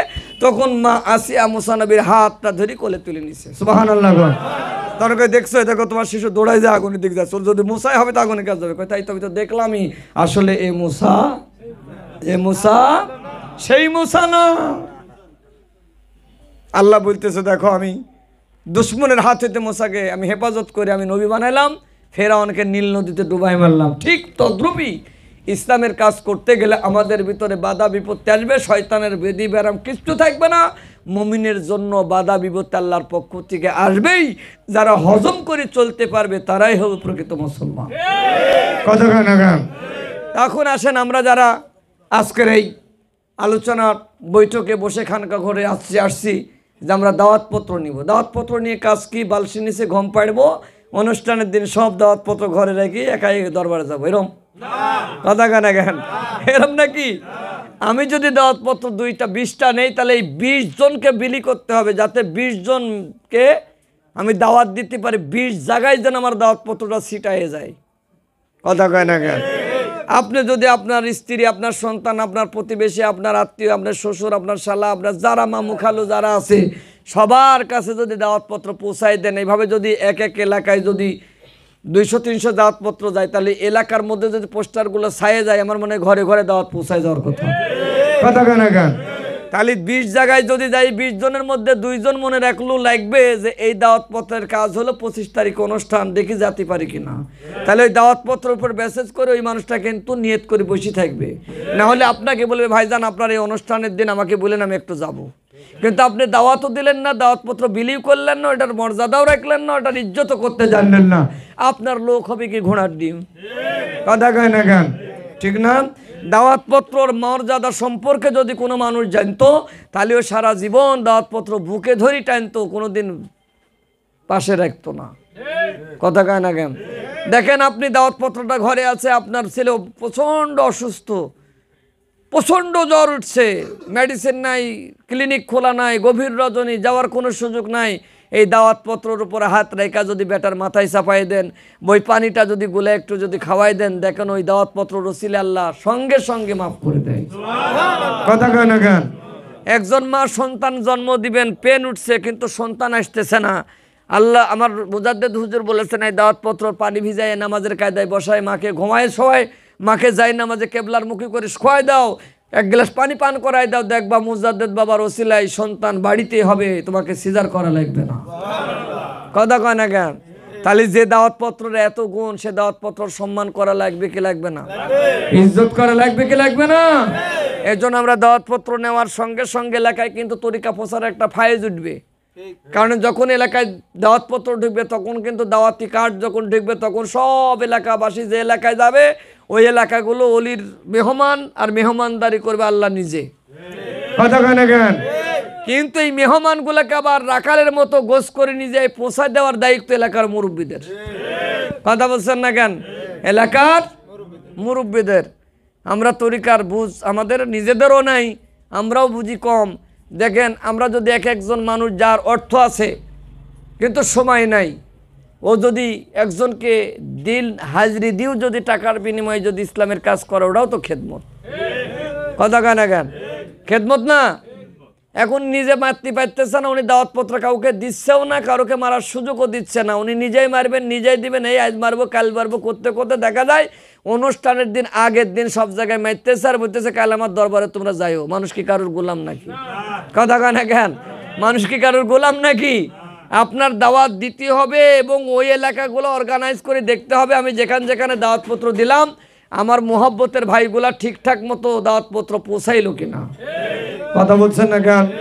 এখন আপনি দিয়ে বলতেছেন আমার যে সমস্ত অ্যাসিস্ট্যান্ট মুরব্বী ছিল এলাকাতে পৌঁছাই দিচ্ছি, ভাইজান আমি তো সব পৌঁছাই না করলে আমি করবো কি? না করলো করবে, এই কথাটাই তো ভালো না। না করলে আমি করবো কি, এই কথাটাই তো ভালো না। আপনার দায়িত্ব হলো করাই নেওয়া। আপনার দায়িত্ব কি? করাই নেওয়া। আপনাকে গন্ডারের চামড়া বানাতে হবে যারা মুরব্বী আছেন, পাতলা হলে হবে না। একজন গালি দিবে, আঘাত করবে, কষ্ট দিবে, যন্ত্রণা দিবে, অপমান করবে, ওইটাকে রসুলের অপমান বলে ছাড় দিয়ে চলে আসতে হবে, কতক্ষণ না কেন? তরিকা প্রচার নিজের আদর্শ দিয়ে করা যায়, ধমুক দিয়ে না। নিজের আদর্শ নিজের মধুস্মৃত ভাষা দিয়ে কিন্তু মন জয় করা যায় মানুষের, কতক্ষণ না কেন? আপনি একজন কাফেরকে দিবেন, আল্লাহ কয় ইজহাব ইলা ফিরআউনা ইন্নাহু তাগা। মুসা বলতেছে আল্লাহ আমার প্রথম মিশন কি? কয় তোর তরিকার কাজ করা, কালেমা পৌঁছাই দেওয়া। কয় আল্লাহ কাকে দেব? কয় ফেরাউনের বাড়ি আগে যা। সুবহানাল্লাহ। কার বাড়ি? যে সবচাইতে মুসার বড় দুশমন। ইজহাব ইলা ফিরআউনা ইন্নাহু তাগা। মুসাকে আল্লাহ যে আমাকে মারার জন্য সবসময় চেষ্টা করে, এই সেই করে, আবার তার বাড়ি আগে যা। কয় ওখানে তো ইসলামের প্রচার, কথা কয় না কেন? ওখানেই তো ইসলামের কি প্রসার। এবার মুসা নবী বারবার ফেরাউনের কাজে, ফেরাউন জাদুকার এই সেই বুলি টুলি মুসার ঘাড়ি ধাক্কা মাক্কা দিয়ে বাইটার করে দেয় কাজে। জাল্লা তোমার এত কাজ, এত দুনিয়ায় মানুষ থাকলে কারোর কাছে হুকুম দিলে না, খালি ফেরাউনের বাড়ি যেতে বলো। ফেরাউন কোনোদিন আমাকে মানতেছে না, এত ফেরাউনের বাড়ি কয় এইটাই তোর ইমানের পরীক্ষা, যাতে তোর ভিতর অহংকার না আসে। আমি মুসা একজন কাফেরের বাড়ি কেন যাব? কথা কানে গান। আমরাও দেখবেন দাওয়াতপত্র নিয়ে ঘুরবে, একজনকে দেব না। ওই এলাকায় যে বড় শয়তান, বুড়ি শয়তানকে আগে দিবেন যে চাচা এই যে দাওয়াতপত্র দরবারে যায়, ফেলা দিক। কথা কানে জ্ঞান। এর জন্য দায়ীও আল্লাহ রাসূলের কাছে থাকবে, কিন্তু আপনি পোষান দায়িত্ব। আপনি বলে ইয়াজিদ ওর কাছে দেওয়াও না, দেবো না, এটা তো ভুল। ইয়াজিদকে মানুষ করার জন্যই তো আল্লাহর ওলিরা, গুনাহগারের গুনাহ মাফ করানোর জন্য তো আল্লাহর বন্ধুরা। মমিন তো মমিনই, মমিনের আবার মাফ কি? কথা কয় না কেন? সারা দেশের লোক রসুলের উপর দোয়া না করলে রসুল কি হতে হবে নাকি? নবীজি কি দোয়ার ভিখারি নাকি? নবী দয়া দেন, উনি বিনিময় করা লাগে। আমরা রসুলের কাছে প্রথম সবগুলা রেসানি করে পাঠাই, আমার দোয়া কি রসুল জান্নাতে যাবে নাকি? কথা কয় না কেন? আমরা হাদিয়া দিই বিনিময়ে রসুলের রুহানিয়া শক্তি উনি ট্রান্সফার হয়ে আমাদের কলবে আল্লাহ দেয় নবীজির ওই শক্তিটা, ঠিক কিনা? এই জন্য হাদিয়া পাঠাইতে হয়। তাহলে আপনি দাওয়াতি কার্ড করবেন, দাওয়াত পৌঁছাবেন, আপনি দাওয়াত দিবেন আমজনতার মধ্যে, সাধারণ মানুষের ভিতরে, আনাচে কানাচে গ্রামগঞ্জে যেখানে যেভাবে সবার কাছে দাওয়াত পৌঁছিয়ে দেন, দেখবেন আপনার তরিকার প্রচার একটা ফলর উঠে যাবে, উঠবে না? কিন্তু আপনি হাত পা গুছাই রেখে যদি ওইখানে গেলে লজ্জা, ওখানে গেলে ঘৃণা, ওখানে গেলে ভয়, ওখানে গেলে অপমান, ওখানে গেলে নির্যাতন, এই ম্যাপ যদি আপনি করে রাস্তায় চলেন, জীবনে একাই চলবেন, জীবনে সাথী মিলবেন। কথা কয় না কেন? ঠিক না? তাহলে আমাদের বিগত 4 বছর পরে কিন্তু অনুষ্ঠান, এটা মাথায় রাখতে হবে। 4 বছর যে পরিমাণ জায়গা করা হচ্ছে, আজকেও আমরা হুজুর পাক ওই একেবারে ওই সোনাইকুণ্ডি মাঠ পর্যন্ত, বাইরের ওই ক্যানাল পর্যন্ত গেলেন, এই দিক ঘুরলেন, সব জায়গায় ঘুরতেছেন, দেখতেছেন যে মানুষের জায়গা হবে না, নামাজের জায়গা দরকার, আরও জায়গা দরকার। এখন এত লোকের আয়োজন করতেছি, কিন্তু আমি দেখতাম যাইতাম 20 জন, এখন যাওয়ার সময় যাচ্ছি 5 জন, তাহলে 15 জন আমার নাই। তাহলে এই যে এতগুলো সময়ের মধ্যে যে বাৎসরিক ওরসের ডেট হচ্ছে, ফ্ল্যাগ দিলাম, আলোচনা করলাম, বিভিন্ন জায়গায় আমরা জালসা করলাম, জাকের ভাইদের মুরব্বীরা বুঝাইলো, পীর বুঝাইলো, আমরা দাওয়াত পৌঁছাচ্ছি, তারপরে যদি আপনার লোক না বাড়ে, বুঝতে হবে আপনার দ্বারাই নিসবতের কোনো কাম নাই, আপনার কাজ শেষ হয়ে গেছে। কথা কেন কেন? পীর ওলি আল্লাহরা কিন্তু কাজে বিশ্বাসী, গল্পে আর তাকব্বারি আর বাহাদুরির বিশ্বাসী না। কর্ম বেশি করবেন, আপনাকে যাই নাম্বার নিয়ে লাগবে না, 10,000 মানুষের পিছে দাঁড়ায় থাকবেন, আপনাকে পীর ডাকি সামনে বসাবে। আর আপনার কাজ নাই, নাম্বার যেজন টাইট পরে সামনে বসে ধমুক দিয়ে বাইরে দিবে, যাই দিতে ঘরগা, তাই নিয়ে বাইরে করে দেবে, কারণ আপনাকে দিতে ইসলামের কোনো কাজ নাই। কথা কেন কেন? আবার আমাদের মধ্যে কিছু মুরব্বী আছে, পীর যদি ডাকি কথা বলে খুশি, আর না কথা ভুললেই কয় হুজুর আমার পর রাজি, খুশি না তো যাবো কি? কথা কেন কেন? এরকম আছে না যে মুরব্বিক ডাকি একটু হুজুর কথা কই, ভালো মন্দ খাওয়াবি, গল্প টল্প করবি। আছে এই পীর কি গল্প করা পীর নাকি? কথা কেন গে? এই পীর কি তোয়াজ করা পীর নাকি? পীরের হতে হবে, পীর কারোর হয় না। পীরের হয়ে যদি আমরা থাকতে পারি তবেই ধন্য। পীর কারোর কিন্তু আপন না, আবার পীর কারোর শত্রুও না। কথা কয় না জ্ঞান? পীর কারোর আপন না, পীর কারোর আমার তাগেদে আমাকে বাঁচার জন্য পীরকে আপন করে চলতে হবে। কথা বলছেন না যে আমার তাগিদে কি? এখন এই পীরকে চিনার জন্য, রসুলকে চিনার জন্য আধ্যাত্মিক জগতের ভিতর দিয়ে আমরাও স্ব এলাকার দায়িত্বশীল যাকের জানারা আছেন, আপনারা আপনার মাঠ পর্যায়ে যে সমস্ত কর্মীগুলো আছে তাদেরকে একটু ভালোবাসেন, তাদের একটু ভালোবাসেন, মাথায় হাত বুলান। আপনি একদিন আপনার বাড়িতে একটু মুড়ি, একটু চানাচুর, নাহলে একটা বিস্কিট, নাহলে একটু গরম পানি গরম করি নিয়ে আপনি খাওয়াই ডাকি একদিন আলোচনা করে ছেড়ে দেন। দেখবেন পরবর্তী টাইম ওই এলাকার জাকেরাই বলে বলবে আপনি আমার এলাকায় আসেন, আমরা একটু বসে, আপনি একটু আসবেন। কথা বলছেন না কেন? এটা মাসুয়ারা করা লাগবে তো। তাবলিকালারা দেখেন না কিভাবে চিল্লা মারে, খালি ঘটি ঘুড়ুই আর পাতিলে বাড়ি দেয়, আর ডানের ডা বামে খালে, বামের ডা ডানে দেয়, গোলায় বসে, নিজে খাই না, খালি ও ঠেলে, এ ঠেলে ওর কাছে ভাত দেয়, ও খালে ডাইন দিকতে ঠেলতে ঠেলতে ভাত খালি এরম ঘরে। আর যেটা চালাক হয়ে গেলে বসান দেয় সমানে, আর ঘুরাই না, ও থেকে আবার আসা পর্যন্ত শেষ, আসা পর্যন্ত শেষ। কথা কয় না কেন? আপনারা খাইলেন না, ঘুরাইলেন না, আপনারা যাবেন কত কন্ত দেখি, যাওয়ার জায়গা আছে। একটা কথা মনে রাখবেন, যে আপন মুর্শিদের কদম ছাড়া মুরিদের পৃথিবীতে যাওয়ার কোনো জায়গা নাই, পৃথিবীতে কোথাও জায়গা নাই। হ্যাঁ, ওসমান হারুনি যখন আগুনের পূজা করতেছে তখন অগ্নি পূজকদের ডাকি বলতেছে, এটা কি তোমাদের ভগবান? বলে হ্যাঁ। কয় তোমার ভগবান যদি তোমার সত্যই ভগবান হয়, উনি যদি ইবাদতের মালিক হয়, তাহলে তোমার ভগবান তোমাদের কথা শুনবে? কয় অবশ্যই শুনবে। কই আগুনে ঝাঁপ দিলে তোমার ভগবান যদি না পড়ায়, আমি মনে করব যে এটা তোমাদের ভগবান। কে বলতেছেন? ওসমান হারুনি। উনি কি নবী? উনি কি পয়গম্বর? আল্লাহর ওলি।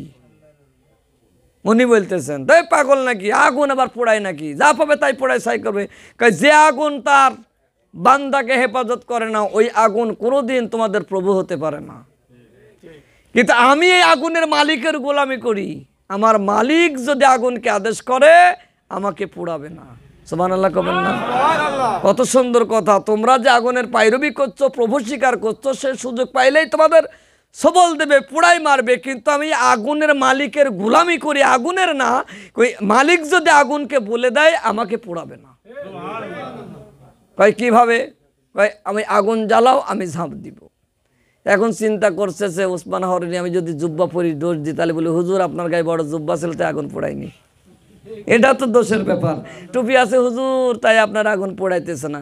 ওসমান হারুনি বলতেছেন তাহলে তোমাদের একটা সন্তান আমাকে দাও। কোনো মা কি দেয়? আর আগুন তো ঝাঁপ দিলি মা সন্তান মারা যাবে, এটা কোনো মার কি বুঝতে বাকি আছে?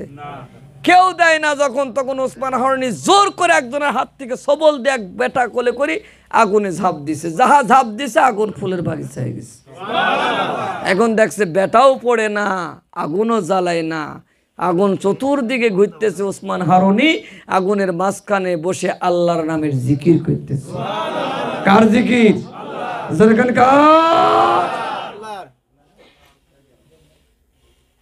আগুনের এপাশে বসে বাড়ি আসলেন। আসার পরে বলতেছে আগুন দেখছো?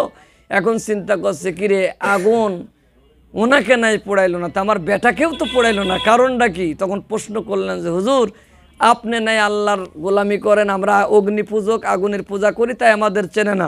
কিন্তু আপনি যে ঝাঁপ দিলেন আপনাকে তো পোড়াই নাই, আমার বেটা তো আর অগ্নি পূজা ছাড়া কিছু বোঝে না, আমার বেটাকে কেন পোড়ালো না?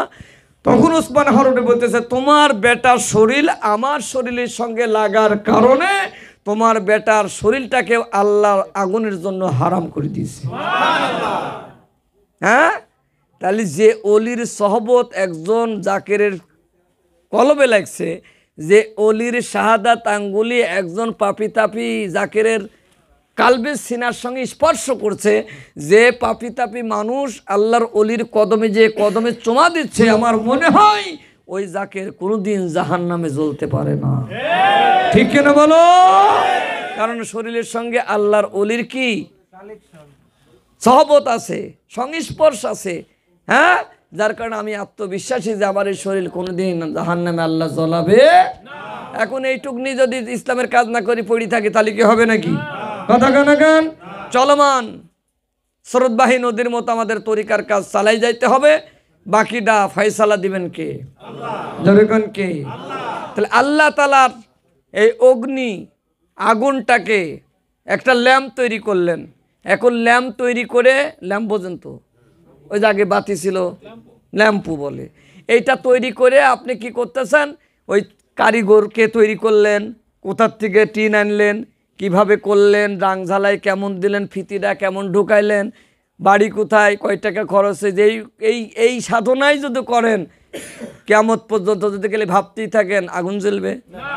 কথা গানা আগুন জ্বলবে? তাহলে ল্যাম্পটাকে জ্বালাইতে হলে একটা দেশালা দিয়ে যখন ফায়ার দিবেন, আগুনটা যখন দিবেন তখন দেখবেন অন্ধকার ঘরটা, কথা কয় না কে? আল্লাহ দেহ কাঠামো সুন্দর করে তৈরি করে ভিতরে একটা ঘর সৃষ্টি করে দিয়েছেন। কুলুবিল মুমিনিনা আরশিল্লাহি তাআলা। এখন খালি প্রশংসা করছেন আল্লাহ হাত 5টা নখ, আল্লাহ চোখের বড় পাওয়ার, আল্লাহ নাকের 2টা ছিদ্র, আল্লাহ মাথায় বড় বড় চুল, আল্লাহ দাঁত দিয়েছেন, তার নিচে আবার জিহ্বা দিয়েছেন, তারপর আবার মাড়ি দিয়েছেন, থুতনি দিয়েছেন, সব প্রশংসা করতেছেন। ভিতরের কলবের কথা বলতেছেন, ভিতরে আগুন জ্বালাইলেন না, আলো পাবেন? কথা কয় না। এত ভাঙি বোঝার পরও কি বুঝতেছেন না? তাহলে আমি খালি প্রশংসাই করতেছি, কিন্তু ওই ঘরে আলো দিচ্ছি না, ওই ঘরে থাকা যাবে? কতক্ষণ থাকা যাবে? তাহলে এই দেহ কাঠামোকে প্রজ্বলিত আগুন তৈরি করতে হলে আপনার কালবের মধ্যে নূর ঢুকাইতে হবে। কি ঢুকাতে হবে? যখন নূরের আলোর ঝলক ঝলক যখন বাইর হবে, তখন পুরা বডিটা আলোকিত হওয়ার কারণে ওই ঘরে যে প্রবেশ করবে তাকে আমি ক্লিয়ারলি দেখতে পাবো। কথা কেন? আর এইটা পরিষ্কার কিন্তু আমার আপনার আমলের দ্বারা সম্ভব কথা কেন? আমি সূরা জানি না, আমি কেরাত বুঝি না, নামাজ বুঝি না, ওযু জানি না, দোয়া বুঝি না, তাসবিহ চিনি না, হ্যাঁ উম্মি কিচ্ছু বুঝি না। তাহলে আমার এই আগুনটা কে জ্বালাচ্ছেন? দেখেন আমরা গিয়ে হুজুরের কাছে ধাপ করে পড়তেছি, মাফ চাচ্ছি, তওবা পাঠ করছি, কালেমা পড়াচ্ছে, উনি এত সুন্দর দেহ কাঠামোটা পুঙ্খানুপুঙ্খভাবে যেখানে আল্লাহর স্থান, উনি যখন শাহাদাত আঙ্গুল স্পর্শ করছে তখনই ওই পাপী কলবের মধ্যে নূর আলোকিত প্রজ্বলিত আগুন জ্বলার কারণে কালবা আত্মা শুদ্ধি কালবি জিকির হচ্ছে, গোটা শরীরটা যখনই পরিষ্কার হয়ে আলো জ্বলতেছে, এই আলোর ঝলকে ঝকসানিতে মাটির কবরেও গেলে অন্ধকার কবরটা আলোকিত হচ্ছে। যিনি অতি সহজেই জাহান্নামীকে আলোমুখী করার জন্য, রসুলমুখী করার জন্য, ইসলামমুখী করার জন্য যিনি পাওয়ার দিচ্ছেন, তার বুঝি খেদমত বাদেই পাওয়া যাবে? কথা কয় না? খেদমত বাদে কি পাওয়া যাবে? তাহলে আপনাকে খেদমত করার মতো অর্থ নাই। চলে যান কাল, যাই ডালি দি মাটি কাটেন গা, দেখেন গা বহুত কাজ পড়ে আছে, ইট টানেন গা, বস্তা মাথায় নিবেন, বাঁশ কাটবেন, ঝাড়ু দিবেন, কথা কয় না? তাহলে আমার অর্থ না, আমি তো দৈহিক খেদমতও 2 দিন করতে পারি, তাহলে এটা আমার দৈহিক শরীরের হকও তো আদায় হতে পারে। আমার ভিতরে বেদি ব্যারামগুলো তো আল্লাহ বিদায় করে দিতে পারে। কথা বলেন না কেন? চন্দ্রনাথ দরবারে মন্টু মিলিটারি থাকতো, অনেকে চেনেন, সিনিয়র জাকের যারা আছেন, ওনার অনেক দিন রাখা হয়েছে, মাজায় ব্যথা 7 দিন উঠতে পারছে না। আর শাহজাদপুরে কয় মিলিটারি কোনে? কয় বাবা ওই লতিফ বলতেছে ভান্ডারখানে যে খানা ব্যর্থ মারা গেছে। লতিফ কয় বাবা মিলিটারি মাজা ব্যথা, ও মাজা সাড়াও করতে পারতেছে না। কয় ডাক দাও, ওরে ডাক দাও। একবার মিলিটারি ধরেন ওই কোনো রকম একটা লাঠি ভর দিয়ে কোনো রকম যায়, কুকাচ্ছে, মাজার ব্যথায় মাজা শাট করতে পারছে না, খুব যন্ত্রণা, বেকা হয়ে গেছে। তো বলছে বাবা আমি তো মাজার ব্যথা 7 দিন বিছনায় পড়ে আছে, আপনি পীর কামেলি মোকামলে, আমি আপনার খেদমত করে আমার ভুল কোথায়? ওবার একটু মানে মুখ বইতেলি ছিল, বাংলা কথা বেশি কথা বলতো, আর ওই স্টেট কার্ড কথা বলতো সামনাসামনি, তাতে পুরুক আর জ্বলুক ছিটুক আর ফাটুক বলতেছে। তো হুজুর আবার হাসতেছে, আমি কি পারি নাকি, আমি কি সে তদবির টাকাটা করলি নড়ে নাই, যা টাকা লাগলে টাকা নিয়ে যায়, চিকিৎসা কয় বাবা চিকিৎসা হতো আপনার কাছ থেকে লাভ কি? এই কথা বলতেছে, আর ভাইজানের মাজারের ওই দিক থেকে কুকুর ঢুকছে। আচ্ছা, যে দরবারে চতুর্দিকে প্রহরী ডিউটি করছে সেখানে কি কুকুর ঢোকে? কথা কয় না? ঢোকে? এখন মিলিটারি কুকুর মার কারে বলতেছে? যার মাজায় শাট না, নড়তেই পারছে না, ও কয় কুকুর মার। এখনো কই ওই বলি উইটে ধরেন মারছে দৌড়, এখন যাহা দৌড় মারছে আর ওই কুকুর বাড়াচ্ছে না, খালি 7 পাক ও ঘুরছে আর ও খালি দৌড়াচ্ছে, এই দৌড়া 7 পাক মারার পরে কুকুর গেটের বাইরে গেছে, মিলিটারি শাহজাদপুরের সামনে এসে দাঁড়াইছে। কে বাবা কয় তোর মাজার ব্যথা গেছে? কয় বাবা আমি পূর্ণ সুস্থ, আমার মাজার ব্যথা নাই। এটা হলো পীরের কারামত, আমার বাবা শাহজাদপুরের কারামত। হ্যাঁ, ও যদি শুই যদি আল্লাহ ডাক্তার ওষুধ খাবো ডাক্তার খুঁজতো, জীবনের রোগ ভালো হইতো। কথা কেন গান? এখন দেখা যায় গোটা দরবার খুঁজে দেখা যায় কুকুরও নাই। কথা কেন গান? হ্যাঁ, এগুলা কি অলির ঐশী পাওয়ার কারামতি, এগুলা তো নিতে পারি না। আপনি অসুস্থ হয়ে গেছেন, আপনি জীবনে আর হুজুরের কাছে যাচ্ছেন না, হুজুর কাছে একটা ওষুধ কাজে বাড়িতে ওষুধ খাওয়াতে পীরের কাছে দেওয়ার দরকার কি? যাবোই না, তো ডাক্তারের কাছে, ডাক্তার এ ডাক্তার ও ডাক্তার, গুলা শেষ সময় অপমিত্র যান যায় অবস্থা, তখন ধরে নিজে লাভ কি? কথা কেন গান? আপনি বেশি যাবেন, বালা মুসিবত তখন অসুখ বিসুখ ঝাঁপি ধরবে, তখন দৌড়াই যাবেন, দেখবেন আপনার পীর সমাধান দেয় কিনা, আল্লাহর কাছ থেকে চেয়ে নিতে পারে কিনা, আল্লাহ করাই কিনা। এই বিশ্বাসটা থাকার না হলে ইমান, বিশ্বাসই তো নাই। আপনি জেদ করবেন আমি ঘর বিক্রি করে হলে এবার গাড়ি করবো, আমার টাকা নাই, আমি করবো পীরের দরবারে 10 গাড়ি লোক নিয়ে যাবো। দেখেন আল্লাহ যোগা দিবে, মানে ঘর বেচা লাগবে না। আপনার বাড়ি আল্লাহর পক্ষ থেকে কোন পাগল যায় টাকা সিটা দিয়ে আসবে। পরীক্ষা করবেন পীরকে। পীর শুধু মুরিদ পরীক্ষা করে না, মুরিদও তো পীর বাজাইতে পারে। কথা কয় না কেন? পারে না? দুই পাহাড়ের মাঝখানে বাড়ি ছেড়ে দিয়ে জঙ্গলের মধ্যে পড়ে আছে এক আশেক, আল্লাহ তুমি নিজ হাতে যতক্ষণ না খাওয়াবা আমি খানা নিয়ত। আচ্ছা জঙ্গল খানা দিবি কিটা? আল্লাহ সে খানা খাওয়াবি? ও যাই পড়ি আছে শিখতে হয়। এখন আর খানা কি রে, খানা পড়ি এখন কয়দিন না খায় থাকা যায়? কথা কয় না? কয়জন না কয়দিন না থাকে, খাতে খাতে শুকায় যায়। এখানে খালি রুহ কোন রকম যাচ্ছে আর আসছে, যাচ্ছে আর আসছে। এবারও কানতে কানতে এখন এই আল্লাহকে ডাকতে ডাকতে ডাকতে হঠাৎ দেখে যে বন্যা, এমন বৃষ্টি। এই বৃষ্টির মধ্যে দেখতেছে একটা প্লেটের উপরে ভাসমান অবস্থায় কিছু জবের রুটি আর খুরমা খেজুর ভাসতেছে। কথা কয় না? কাল বলবেন সুবহানাল্লাহ। এগুলো বুঝি কাল্পনিক গল্প করছি নাকি? হ্যাঁ, যাহা প্লেট সামনে এসে কোনো তো মরি যাবো, চিন্তা করছে যে আমি যদি থামাদি না ধরে যদি প্লেট যদি স্রোত অন্য দিক চলে যায় তাহলে তো আমার জীবন শেষ হয়ে যাবে। কথা কয় না কেন? এখন যে অমিতি জাতি গেছে ও আর ওই জীব অতদের খাতে খাতে নিজের শরীর শেষ, এখন না খেলে আর বাঁচবে না। চট করিয়া থামা দিয়ে ওই প্লেট থামায়নি, খেজুর খাওয়া শুরু করছে। কি করছে? খেজুর খাওয়া। খেজুর খাওয়া যখন শেষ তখন আল্লাহ বলতেছে, বান্দা যে প্লেট আমি বর্ণা দিয়া পাহাড়ের মধ্যে টিলার মধ্যে ঢুকাইয়া প্লেটে জবের রুটি আর খুরমা খেজুর ভাষায় তোর সামনে নিয়ে গেছি, তুই যদি 1 মিনিট আমার উপরে মান রাখতে আমি আল্লাহ নিজ হাত দ্বারা তোকে খাওয়াইতাম। নিজ হাত দ্বারা। ওই এতটুক ধৈর্য হারার কারণে কিন্তু খাইলো ঠিকই, কিন্তু আল্লাহর রহমতের হাতের খানা। কথা খানা খান। পীরের দরবারে যাবেন না, খানা খাবেন, গু খাবেন, হারাম খাবেন, বেঈমান হয়ে মরি যাবেন। যাতায়াত করবেন, খেদমত দিবেন, নজর দিবেন, মোহাব্বত করবেন, ওই রিজিক ওই রুজি হালাল হবে, জান্নাতি খানা খায় আপনি কবরে যাবেন।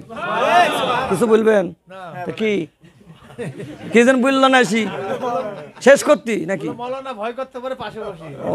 আমার মনে করলে যে কি বললাম তো বুঝে আসে, ভাষাও তো বুঝি না আজকাল।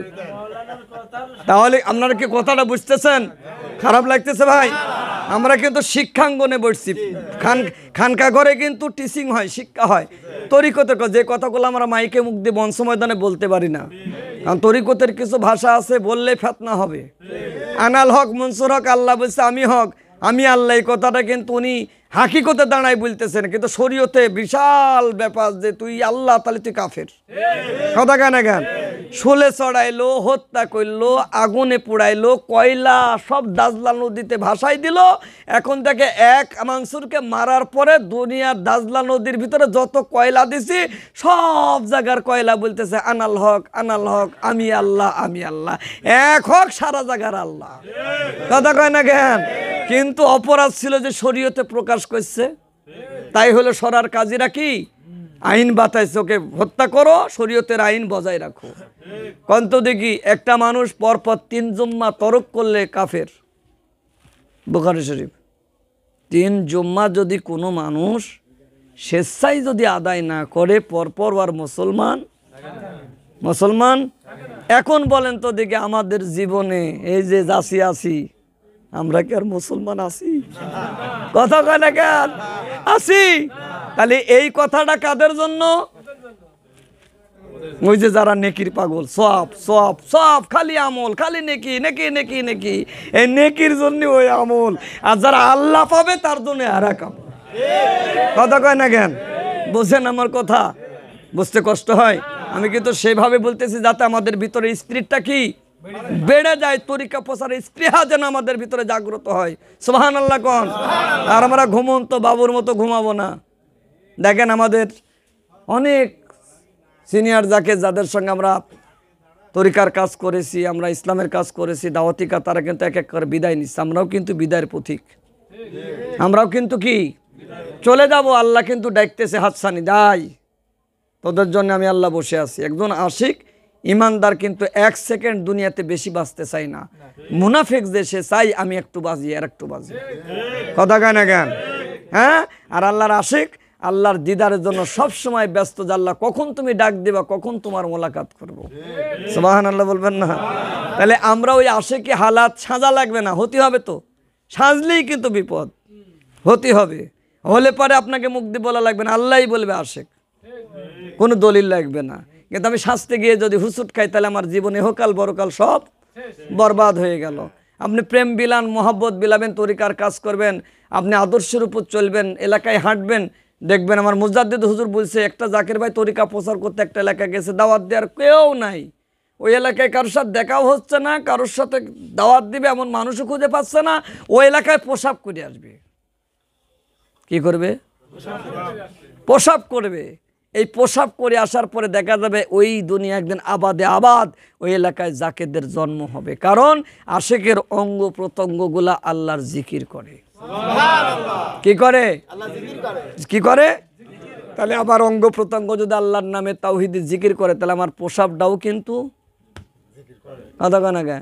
বড় পীর অসুস্থ হয়েছেন, ডক্টরের কাছে নিয়ে গেছে, শিশির মধ্যে প্রসাবের দ্বার দিয়ে রক্ত প্রবাহিত হচ্ছে, তার মুরিদগুলো এখন পীর অসুস্থ, মুরিদের তো মাথা নষ্ট, দৌড়াই নিয়ে গেছেন। হিন্দু ডাক্তার বলতেছেন এই প্রসাব ডাকার, বলতেছে আমার হুজুর পাক বড় পীর আব্দুল কাদের জিলানী আল্লাহর ওলি পীর, বলে ওনার কাছে আমাকে একটু নিয়ে চলে। হিন্দু ডক্টর নিয়ে গেছেন, যাই বলতেছেন হুজুর এতদিন জানতাম মানুষ আল্লাহর জিকির করে, এখন দেখতেছি আপনি এত বড় পীর যে আপনার প্রসাব আল্লাহর নামে জিকির করতে। হুজুর পরীক্ষা পরে করবো, আমাকে কালেমা পড়ান, লা ইলাহা ইল্লাল্লাহু মুহাম্মাদুর সাল্লাল্লাহু। তাহলে অঙ্গ প্রত্যঙ্গ সবকিছু জিকির করে কার? আল্লাহ। কথাগণ ভারতবর্ষে গেলেন হুজুর, যখন সফরে গেলেন ভারতে, ওই দেশের হিন্দুরা বললেন যে হুজুর আমাদের ঈশ্বরকে কোথায় থেকে আমরা জাগ্রত করব। তারা তো কালেমা পড়বে না, কারণ ওযু করবে না। ওনারা বলতেছে হুজুর আমাদের শরীরের মধ্যে যে ঈশ্বর থাকে, ভগবান থাকে, গড থাকে, ওনাকে কিভাবে জাগ্রত করব। হুজুর বললেন সামনে উঠে আসেন। হুজুর সামনে নিয়ে আসি, শাহাদাত আঙ্গুলি দিয়ে কালবের সবক দিয়ে বলেন, এখানে আপনার গড ঈশ্বরকে ডাকবেন, এখান থেকে আপনার সঙ্গে কথা বলবে। আমি কিছুদিন আসি ভারতবর্ষে, সফরে আসি, আপনি যাচাই করবেন। এবার উনি গিয়ে যখন ওনার উপাসনালয় কেন্দ্র, ওনার নির্জন কক্ষে গেছেন, যাই দেখতেছেন ওই জায়গার থেকে ভগবান ঈশ্বর সৃষ্টিকর্তা রবের নামের জিকির হচ্ছে, আল্লাহ আল্লাহর জিকির ভিতরে করতেছে। হ্যাঁ, হুজুর আসার পরে ভারতবর্ষের হিন্দুরা জোড়া মোষ ভাদু ইন্ডিয়ার মুরব্বীকে দিয়ে জোড়া মোষ দরবারে পাঠিয়েছে, খবর তো আপনারা জানেনই না, জানেনি তো না। তাহলে আল্লাহর ওলির পাওয়ার যদি বিধর্মীর কলব দ্বারা আল্লাহ আল্লাহ জিকির হয়, তাহলে আমরা জিকির এত করার পরও কাজে লাগছে না। কেন লাগছে না জানেন? মুখে যেটা বলতেছে অন্তর দিয়ে সেটা করতেছে না, মুখে আর কথা আর কাজে কোনো মিল নাই। কথা কেন কেন? পারলে পীরের দরবারও মিথ্যা কথা বলতে পারি আমি, ইন্নাহু আলা কুল্লি শাইইন কাদির, বাংলা ওয়াজ আয়াত লাগাই দিলাম, আমার মতো বুজুর্গি আর নাই বাবা, তোমাকেও বুঝতে চলে গেলাম, খালার বাবা সালাম। কথা কেন কেন? আসলে বোঝে না যে আমি কোথায় সালাম দিলাম, কাকে ঠকাইলাম। কথা কয় না কেন? ঠিক না ভাই? এজন্য নজর খেদমত করবেন, সামনে ব্যাপক চাপ। এখন দরবারে তো যাও দেখতেছেন, তাতে ওরকম 5 অনুষ্ঠানের কাজ এখন বাইরে চলতেছে, ঠিক না? শুধু হুজুর পাক তো অনুষ্ঠান করবেনই না, যেহেতু আমরা 4টি বছর ফ্ল্যাগ উত্তোলন নাই, আর দরবারে ফ্ল্যাগ না উঠলে কিন্তু এলাকায় পরিপূর্ণ ফায়দ আসে না। হুজুর বলতেছেন, আজকেও বললেন মৌলানা, যত দ্রুত আমরা এই দরবারের কাজ ক্লোজ করব, তত তাড়াতাড়ি আমি মাঠে ফায়দ দিতে পারবো। কথাটা বুঝেন? কিন্তু পীর বলছে এই দরবারে আনুষঙ্গিক যে কাজগুলো চলতেছে, এগুলো আমি যত তাড়াতাড়ি ক্লোজ করে গুছাই নিতে পারবো, তত তাড়াতাড়ি আমি মাঠ পর্যায়ে ফায়েজ দিতে পারবো তরিকা প্রচারের। কারণ আমি যদি এইগুলা নিয়ে টেনশনে থাকি, আমার মাঠ পর্যায়ের ফায়েজ যাবে না, পীর বলতেছে। তাহলে হুজুর যদি ওটা নিয়ে টেনশনে থাকে, তাহলে আপনার মাঠে জাকেরদের ফায়েজ কিভাবে বাতাবে? কথা বলছেন না? কারণ উনি গেলেই তো যখনই বসবে আপনার জন্য কিছু চাইবে, যখন চাবে তখনই তার টেনশন হবে আমার দরবারের কাজগুলো অসম্পূর্ণ রয়ে গেছে। কথা বলছেন না? যে তাহলে হুজুরের কাছ থেকে গেলেন, বাবা দেন, বাবা দেন, বাবা নেবো, বাবা যাবো, বাবা খাবো, বাবা এই যদি করি, তো হুজুর কিসে দিবে এটা তো দেখা লাগবে আগে। কথা বলছেন না? তাহলে পীর ওলি আল্লাহ যেটাই দিবে সে কাজটা আমাদের করতে হবে না ভাই? প্রত্যেকটা মানুষের সংসার আছে, সংসারের খবর কিন্তু আমরা যারা অভিভাবক গার্জেন আমরা রাখি, কিন্তু আল্লাহর ওলির দরবারও তো মুরিদের জন্য একটা সংসার। কথা কানা গান, ওই সংসার থেকে তো যাবতীয় বাজেট প্রত্যেকটা সংসারে আসে। তাহলে ওই সংসার যদি মেরুদণ্ড যদি ঠিক না থাকে, আপনি মেরুদণ্ডহীন হয়ে যদি চলাফেরা করেন, আপনার সংসার তো অশান্তি চলবেই, আপনার তো লাল বাতি জ্বলবেই। আপনি কিসের আশা করতেছেন? কথা কয় না। তাহলে আমাদের ঈমান, আমাদের আমল, আমাদের ইবাদত, আমাদের নামাজ, আমাদের কোরবানি সব আল্লাহর উদ্দেশ্যে, ঠিক না ভাই? এখন আমরা যে পর্যায়ে আসবে খেদমতের ভিতর দিয়ে, একটা জাকের ভাই মোহাব্বতে যদি 2 টাকাও খেদমত করে, ওটা তো পীরের আমানত, ঠিক না? আমার শাহজাদপুর হুজুর উনি বলেন, আমি একদিন নজর ভাঁজ করছি, দেখবেন এই দরবার আপনার নজর দেন, এগুলা তো আবার ক্লোজ করা লাগে। এর মধ্যে বিশেষ কিছু জাকের ভাইদের ডাকিনি হুজুর পাক কিন্তু বসে থাকি, সবগুলা কিন্তু আবার ভাঁজ করাই। 10 টাকা, 1 টাকা, 5 টাকা কয়েন ময়েন সব আলাদা আলাদা করে একটা বাজাগতিক জগতের গণন করা লাগে, লাগে না? তো বাবা শাহজাদপুর এরকম বসে আছেন আর আফামনিগুলা ওই নজরগুলা গুছাচ্ছেন।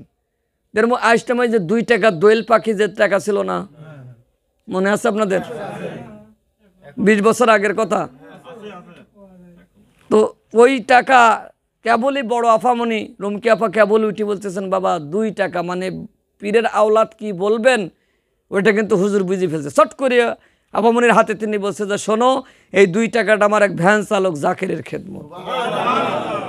একটা ভ্যান চালক জাকের ভাই 2 টাকা ভাড়া মেরে আমার কাছে, যেখানে যত নজর গোছাইতেছো সমস্ত নজর এক জায়গায় করলে যা হবে, ওর গা ঘাটানো 2 টাকা আমার দরবারে দিয়েছে মোহাব্বতে, এই সবার চাইতে এই 2 টাকার ওজন বেশি হবে।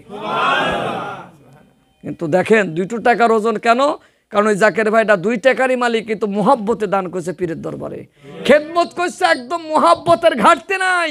আর যারা করছে, যারা জোর করি, লজ্জায়, অপমানে, চাপে পড়ি, খুশি করার জন্য, মুরব্বি বেজার হবে, দেয়া লাগবে, না দিতে হয় না, জীবন বাঁচে না, এইরকম যারা করে, ওইটা দিয়ে আশা করা কথা কয় না, ঠিক না ভাই? তাহলে আমরা মোহাব্বত আর ভালোবাসা দিয়ে মনটাকে বড় করে খেদমত করব। আল্লাহর মাল আল্লাহ নিবে, আল্লাহ দিবে, কথা বলেন না কেন? তাহলে আল্লাহর মাল আল্লাহর রাস্তায় দিব, এটার দোষের কি? আর কেন দেব না? দিতে অবশ্যই হবে। এবার আসেন, আপনি বিল্ডিং, আমরা বাড়ি যে যাই যে জায়গায় অবস্থান করতেছি, সেই জায়গার যন্ত্রণা সেই কিন্তু ভালো বোঝে। আপনি মারা যাবেন, আপনার সব শেষ। কিন্তু যেখানে দিক দিগান্তর, যুগ যুগান্তর, কোটি কোটি বছর যেখানে কবরে থাকবেন, সেখানকার পুঁজি যদি আপনি অর্জন করে না গিয়ে কবরে ঢোকেন, আপনার ওই ছেলে সন্তান আপনারটা ভোগ করবে, আপনাকে ভিতরে দেওয়ার কেউ না, কথা কয় না গা? আপনি আমার জন্য মরে যাওয়ার পরে কিছু দেবে, কিছু বন্টন হবে, আশা কথা কয় না? কোনো সন্তানের যদি এতটুকু যদি ভাগ বন্টনে 19-20 হয়, ও সন্তান যতদিন বাঁচবে খালি বাপকে ভক্তি থাকবে। ওই স্ত্রী স্বামীকে কি ওই যায়, দেখিস তো টাইনি ধরবো জান্নাতে, তুই জান্নাতে যাবি মরার পর, আমার জলাত হয়ে গেছিস, কথা কয় না কেন?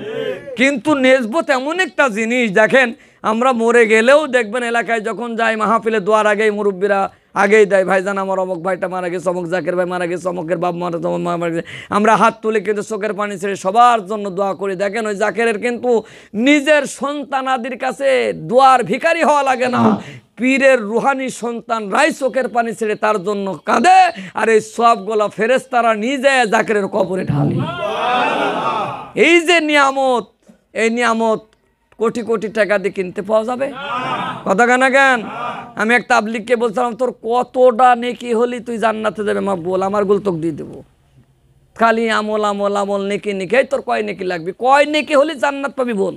আর মুখে কথা নাই, তাহলে এত নেকি আমার দরকার কি? আমার নেকি দিয়ে আমি জান্নাত কি করবো রে? জান্নাতের মালিক পালি তো আমার সব শেষ, কথা কেন কেন? আমি কোথায় দিচ্ছি, কার কাছে দিচ্ছি, কিভাবে দিচ্ছি, এগুলার দরকার নাই। যাকে দিচ্ছি তাকে পাইলেই তো আমার জীবনের জ্বালা মিটে যাবে, কথা বলছেন না যে ভাই, ঠিক না? এই জন্য আমরা তাকে তালাশ করব এবং চেন অফ কমান্ডের মধ্যে থাকবো। সহস এলাকার দায়িত্বশীল জাকের ভাই যারা আছি, যারা দায়িত্ব পালন করতেছেন, আপনারা মহব্বতে তরিকার কাজ করবেন। নতুন প্রজন্ম যারা আছে তাদেরকে একটু তরিকার শিক্ষা দিবেন, তাদেরকেও বলবো আপনারা একটু শিক্ষা নিবেন, আপনাকে দিবে, আপনি নিবেন। এই দেওয়া এবং নিয়া, এই দুইজনের তো আবার সমান হওয়া লাগবে। কোনোটার যদি ঘাটতি থাকে সেখানে কিন্তু কোনো কিছু আশা করা। আমরা হুজুর কল্যাণপুর হুজুর চরনায়না হুজুর কালবে সবক বাতাইছেন, মুরব্বিক দেখা দিচ্ছেন, এই যে তোমার মুরব্বী, মুরব্বী পরের দিনই যে কাফেলার থেকে মানুষগুলো সাজাদপুর গেছে, পরের দিন উনি 1 নাম্বার দিয়ে ডেকে দায়রা শরীফে নিছে, যেটা দরবার ছিল, যেখানে দরবার, যেখানে চাটার ঘর, রেলিংয়ের ঘর, এই এরমই ঘর, ওখানে বসায় কিন্তু উনি নিচে বসছেন, একটা চাদর বা একটা কম্বল পাড়ি নিয়ে একটা পিলারের সাথে হেলান দিয়ে আমরা যাই দাঁড়াইছি। হুজুর বসতে বলছেন, তখন কিন্তু মিয়া ভাই আমরা বসছি, পীরের নাই বসছি। হুজুর খানা দিয়েছেন, বিসমিল্লাহ দিয়েছেন, খেয়েছি। হুজুর আসার আদেশ দিয়েছেন, চলে আসছি। দায়রা শরীফে গেছি, তাও হুকুম না নিয়ে কেউ যাইতে কথা কয় না, আমরা যাইতে। দেখেন আমার সাজাদপুরীর জাকের পীর ভাইদের, সাজাদপুরীর জাকেররা কিন্তু পীরের ন্যায় সম্মান করে। তার মানে কিন্তু আমার পীরের ঊর্ধ্বে কিন্তু তারা না। আমি জানি জুনার আমার পীরের পীর ভাই, আমার দয়ালের পীর ভাই, তারা একই পীরের মুরিদ, তাই আমরা পীরের ন্যায় সম্মান করেছি। বাট আমার পীরের ঊর্ধ্বে না, কিন্তু আমার আদব মনে হচ্ছে যেন ইনি আমার পীরের ন্যায় এর এক পীর। কথা কানা কেন? যেদিন কল্যাণপুর হুজুর বাবা সাজাদপুরীকে 3 দিনের সমাধি শেষ করে আমরা যখন বের হচ্ছিলাম দরবার থেকে, তখন ওই আয়নাল, মণি মাস্টার, শাহজামাল মাস্টার, ইনারা ওই মসজিদ যেখানে হয়েছে ওখানে দাঁড়ায় বলেছিল, বাবার পীর ভাই যারা টাঙ্গাইলের জাকের, ওনারা বলেছিলেন যে ভাইজান আমরা যুদ্ধ জিহাদ করে টাঙ্গাইল থেকে নেজবো সিনাইয়া প্রতিযোগিতা করে আমার সাজাদপুরে নিয়ামত এনেছিলাম। এটা জোরের যদি কোনো জিনিস হইতো আপনাকে বাঁধি রাইকি এই করতোয়া নদীর ভাষায় দিয়ে আপনার কাছ থেকে আমরা কেড়ে নিতাম, কিন্তু এটা কাড়ার কিছু না, জোরের কিছু না। আপনি যে নিয়ামতগুলা ডুবুরির মতো ডুব দিয়ে নিয়ে বাড়াই যাচ্ছেন, আপনার কাছে আর যে আপনার কদমে একটা আমাদের জন্য জায়গা রেখে। কারা বলতেছে? আমার বাবার পীর ভাই টাঙ্গাইলের জাকেরা বলতেছেন যে ভাইজান আপনি এই নিয়ামতগুলা ডুবুরির মতো ডুব দিয়ে নিয়ে চলে যাচ্ছেন, আমাদের জন্য আপনার কদমে একটু জায়গা রাখেন। তাহলে উনার পীর টাঙ্গাইল হুজুর, অথচ কল্যাণপুরীকে বলতেছেন আমাদের জন্য একটু জায়গা আপনি কদমে রাখেন। তারা জানে যে ট্রান্সফার টু ট্রান্সফার, মানুষ একজনই, রসুল একজনই, কাবা একটাই, দায়রা একটাই, উনি হাসিল করে সাজাদপুরীকে নিয়ে পদ্মার এপার পার হচ্ছে। হ্যাঁ, এটা হলো তরিকতের প্রসারে, তরিকতের হাকিকত। আপনার মুরব্বীকে হাতটা বড় করে, খেদমতের হাত, প্রসারের হাত, জনবল, লোকবল, খেদমত, নজর, প্রতিযোগিতামূলকভাবে দরবারে ঢুঙ্কার দিয়ে ঢুকবেন, দেখবেন পীরের নিয়ামত আপনার এলাকায় আসতে বাধ্য, পৃথিবীর কেউ ঠেকাইতে পারবে না। কথা কয় না কেন? কিন্তু আমরা চোরের মতো যাচ্ছি। এখন কপি 10 টাকায় 20টা, ভৈরি নি বস্তা, ভৈরি মাথায় নি ঠেলতে ঠেলতে যে খালি কপির বস্তা, দাম কম, সমানে নিয়ে যাচ্ছে, কিন্তু যেটা দাম ওদিক ফিরতেছি না। কথা কয় না কেন? ওইটার মধ্যে চালাকি। যে খেদমতে পীরের যন্ত্রণা দেয়, যে খেদমতে মুরব্বী কষ্ট পায়, ওই খেদমত আপনি করবেন কেন? কেন করবেন? খেদমতে শান্তি, খেদমতেও। কথা কয় না কেন? আপনি টমেটোর গাজর নিয়ে গেছেন 20 মন, ওটা নিয়ে যাচ্ছেন, পচছে, আর পরের দিন হুজুর নিজে ফেলা দিচ্ছে, আপনার কাম লাগলো? তাহলে ওইটা তো হুজুর যন্ত্রণা পোয়াচ্ছে। এখন মুরব্বী জায়গাতে বড় বাজার থেকে ধরেন রডের হামার কিনি ট্রাক ভর্তি পাঠাইছে, আপনি মুরব্বীর বাড়ি কদুয়ার হইলো পেঁয়াজ নিয়ে আসছেন যে ভাইজান খেদমতটা বাবার দরবার পৌঁছে দেয়, কদুয়ার খেদমতকে রড দেওয়া লাগবি। কথা কয় না কেন? এই কথা করছেন না কেন? এখন কে রড দিতে পারবেন, রড দিতে পারবেন। একটা মোষের দাম কত? বদর ভাই ভালো বলতে পারে, ব্যাপারই তো। ছাগলের হিসাব বলতে পারে, মোষের পারে না। তাহলে 2 লাখ যদি হয়, তাহলে 2 লাখ টাকা দিয়ে একটা খেদমত মোষ কিনে দেওয়া কিন্তু আমাদের মতো লোকের সম্ভব না। ওই আছে যারা নিয়ত করে বসে আছে, যদি বাবা কোনোদিন আমাকে হায়াতে রাখে আর আল্লাহ যদি টাকা দেয়, আমি নিজে একটা মোষ কিনে হুজুরের কাছে যাবো। তোর হুজুরের কাছে যাওয়া হবে নি, আল্লাহ জীবনে তোকে টাকা দিবি নি। কথা কয় না কেন? হ্যাঁ, পাগলের মতো মনে মনে দেল গোশ খাওয়া আর মুনিয়ত সমান। কথা কয় না কে? কিন্তু আপনি যখন মহব্বত ওই 2 লাখ টাকার মধ্যে 100, 500, 700, 1000 টাকা দিবেন, তখন কিন্তু আপনি ওই 2 লাখ টাকার শরিক। কথা কয় না কেন? তাহলে আপনার ওই 10 টাকা 50 টাকা কিন্তু 2 লাখের মধ্যে মিশে গেছে, তাহলে ওই মোষের নিয়ামতের দাবিদার আপনি নিজেও। কথা বলছেন না? তাহলে খেদমতটা পাঠাবেন পীরের দরবারে আগে। অনেক মুরব্বী আছে দেখবেন সারাদিন দরবারে যায়, ঘুরি ফিরি, মাঝে কিন্তু টাকা আছে, বাজায় গানসা বাঁধি টাকা খেদমত নি, সারা দরবার ঘুরি মুড়ি বিদায় টিদায় নি, গেটে আসি কয় মুরব্বী হো ভুলে গেছিলাম টাকাটা নেন। কি কয় খেদমত? হাই হাই, তখন কি হবি খেদমত দি? কথা কয় না কেন? সারা রাত অনুষ্ঠান গেল, দরবারে কাটালেন, যাইয়ে পোষাইলেন না, বিদায়ের টাইমে পোষাইতেছেন, আপনি খেদমত নিয়ে আসি বাড়ি চাল কিনি খায়েন। কথা কয় না কেন? ওই খেদমত আগে পৌঁছানো লাগে, কথা কয় না কেন? পীরের দরবার আগে খেদমত, তারপরে মুরিদ। কষ্ট পাচ্ছেন ভাই? এরকম ঝাড়লি আমাকে দাওয়াত করবেন না নাকি? যে বলবই না কে আমাদের, আমার পর্যন্ত ছাড় দেন, আমরা মুরব্বী। হ্যাঁ, তাহলে বুঝতে হবে যে আমার পীরের দরবারে যাওয়ার আগে আমি কি ওই পরিমাণ খেদমত আগে পৌঁছাই দিব। কথা কেন কেন? আমি এলাকায় নিয়ত করছি যে আমার 2টো বাস হবে, 2টো বাসে যদি 100 লোক হয়, আমার বুঝতে হবে যে 100 লোকের খোরাক কেমন। ছোট্ট একটা হিসাব নিজেই মিলাবেন, তাহলে 19-20 এতটুকু খেদমত যদি নাই, যে আমার অন্তরের খবর তো আমার পীর জানে, জানে না? আমি যদি শ্রেষ্ঠার ত্রুটি না রাখি, তাহলে আমার পীর আমাকে মাফ করে দিবে। আর যদি আমি পারার পরও যদি অক্ষমতা প্রকাশ করি, তাহলে আমার পীর ঠিকই সাইজ করবি। কথা কানা জ্ঞান হয়, আসার পরে গরু মরি যাবে না, ছাগল মরি যাবে না, ভেড়া মরি যাবে না, ভ্যান চুরি হবে না, মোটরসাইকেল চুরি হবে না, অসুখ হবে না, ডায়রিয়া হবে, হবেই। কথা কানা জ্ঞান অভিশাপ দিচ্ছি না ভাই, এগুলো হয়তো তাই দেখি তাই বলতেছি, হুজুরি গল্প করে তাই শুনি।